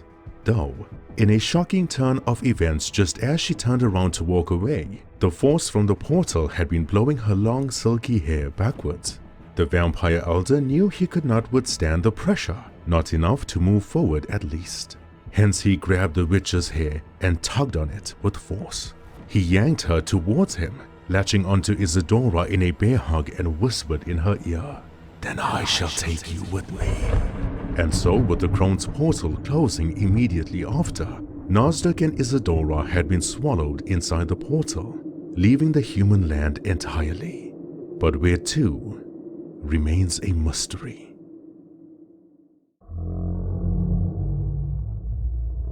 Dracula walked down the stairs from the galleried balcony. The knocking from his heavy boots bounced off the castle walls. Anne-Marie had been frantically trying to barricade the front doors to prevent the undead from getting through. They were near. Dracula heard their footsteps approaching the windy steps leading to the castle entrance. Ragnar's words played back in his mind. What glory would I have wasting my limited time fighting with a man who has already defeated himself? He felt the weight of guilt burdening his strong shoulders for the first time since his daughter died. Still, he continued down the staircase. The ghost of the vampire duchess stood at the bottom of the galleried balcony with her hands behind her back. Vlad Tepes had seen her so many times that it never surprised him anymore. However, when he wore the necklace before, Miss Rosenthal's apparition never visited him. The Wizards of Three never wanted her to guide him, and only now, when it was too late, did he finally see that. She said to him, "You made a promise to me, Vlad Tepes. You swore to me that even on the brink of death, you wouldn't let my castle fall." Dracula was almost at the bottom. His pace never quickened. His demeanor never changed. For the first time in his vampire life, he doubted himself. He doubted his strength and skills as a warrior. However, the vampire duchess said something to him that flipped a switch in his head. Show them what you're capable of doing, Vlad Tepes. Show them why you are the vampire king. Dracula removed his long grey coat. The dark purple veins crawled and pulsated on his entire body. His muscles looked like they grew double in size, yet there was no lactic acid buildup. His eyes turned red, but not just the pupils. His fangs were long, but his fingernails longer.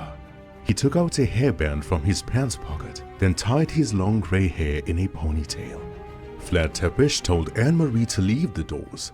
She argued with him, but he couldn't hear it. Dracula just walked to the doors, removed the enforcements Anne-Marie had made, and opened them like he was pushing the weight of the world. The undead army ran towards the castle doors in their cursed bodies, but Dracula just gave his arrogant smile. Fillian Hunt pushed Josephine's back so hard and fast, the crone fell over the stone altar, knocking everything down on the ground. There was a face that appeared in the crimson sky, screaming with anger before disappearing behind the dark swirling clouds. It would be so easy for the crone to take Fillian's heart and use that instead, though she couldn't restart the ritual. Her current one using elder blood had now been disrupted. The cauldron had spilled over, but there was some blood that splashed on the branches of the tree in the graveyard, just above the stone altar. She growled and hissed at the vampire cop, and just as she was going to curse him, he landed an uppercut on the witch that sent her flying in the air. It felt good. The Boy Scout detective wasn't holding back anymore. He remembered what Dracula told him. His kindness in times of great danger would only get him killed. Josephine woke up unnaturally, like a spider turning over on its side to walk again. The vampire cop face-stepped, landing a barrage of attacks on Josephine. He moved so fast that it looked like he had 5 hands striking the crone. The witch didn't know what hit her. Not too long ago, Fillian Hunt was just a scared man in an old abandoned church building that trembled when he saw Josephine. And now he was unleashing fury like no other. Though the fight dynamic was rather interesting. The vampire cop landed more attacks than one could count, but when Josephine struck him once with her backhand, he fell to the ground like a cement bag. Fillian was faster, but the crone, unfortunately, was stronger. She grabbed Fillian's ankle and flung him across the graveyard like he weighed no more than an elf. If it weren't for the tombstones breaking his fall, the vampire cop would have left the harrow entirely. Dracula turned into a wisp of crimson smoke, traveling through the first horde of the undead. Amidst the vapor, he had been clawing away at those monsters, their bodies fractured into mist, disappearing into the night. The woman in black tackled the undead behind the first horde. With her large wings helping her circle them from above, she swooped down and struck them with her razor-sharp fingernails. Even those who managed to pass Dracula, Anne-Marie had it covered. Fillian Hunt got up to his feet, dusting himself off. He saw Josephine trying to get the ritual ingredients back onto the stone altar, but he also noticed she hadn't been healing. The wounds from his attacks earlier still remained on her decayed body. Fillian's eyes widened with hope. With the crone's power distributed among so many other things, her dark magic to heal her body couldn't be used at this given moment. He ran towards her again, but this time, Josephine was prepared. She turned around swiftly and struck Fillian, digging her claws into his shoulder. She lifted him up with one arm, then began slamming him on every tombstone nearby. Fillian's face scraped through stone and debris, but the crone never stopped. She tried going for his heart, but he moved at the last second. The witch's hand impaled Fillian's stomach instead, and this time she threw him even further than before. Meanwhile, Dracula's momentum had been fading. There were too many of the undead for him to fight off. They began biting and gnawing at his flesh, trying to remove his heart. Now there weren't 1 or 2 undead breaking through his hold, making their way to the castle doors. There were hordes of them. Anne-Marie tried fighting them off, defending the castle, but they ripped out her wings and huddled over her. Dracula had flashbacks of his daughter leaving the castle all those nights ago. He remembered how the hunters from long past skewered his daughter like a wild boar. The Vampire King unleashed a fury of brutal attacks and maneuvers, slaughtering the undead as he moved. If only Ragnar Leifsson saw him fight that night, the White Wolf would be proud. Vlad Tepes moved like a knight fighting for everything he had. Still, there were too many, not just for him but for Anne-Marie as well. He ran towards her, grabbing her in his arms and holding her tight. The undead relentlessly launched their strikes at them, while holding the woman in black, kept turning his body so he could take them instead. The change of the tide for Dracula had been fading away, just like the night. If Fillian couldn't defeat the Crone, the Vampire King, the woman in black, and the Duchess's castle would cease to exist. No matter how many times Josephine struck Fillian, he always got up to his feet. She may have been getting angry, but he was angrier. He felt the change in the breeze and saw the turning of the dark clouds. Sunrise wouldn't be too far away. He took a deep breath in and out, clenched his fist so tight that his own fingernails dug into his hand. The vampire cop dashed towards Josephine for the last time. The witch had managed to get most of the ingredients onto the altar, mainly the cauldron directly under the dead tree in the graveyard.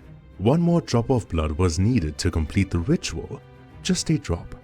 Then she saw the dark, billowing vapor circling her. She tried clawing at it, smacking it away, but it was just too quick for her. Fillian emerged from the vapor in rapid successions, landing attacks on Josephine, then returning to his cloud of smoke circling her. They weren't powerful attacks, just enough to create an opening for the opportune moment. Josephine thought she memorized Fillian's pattern of attacks.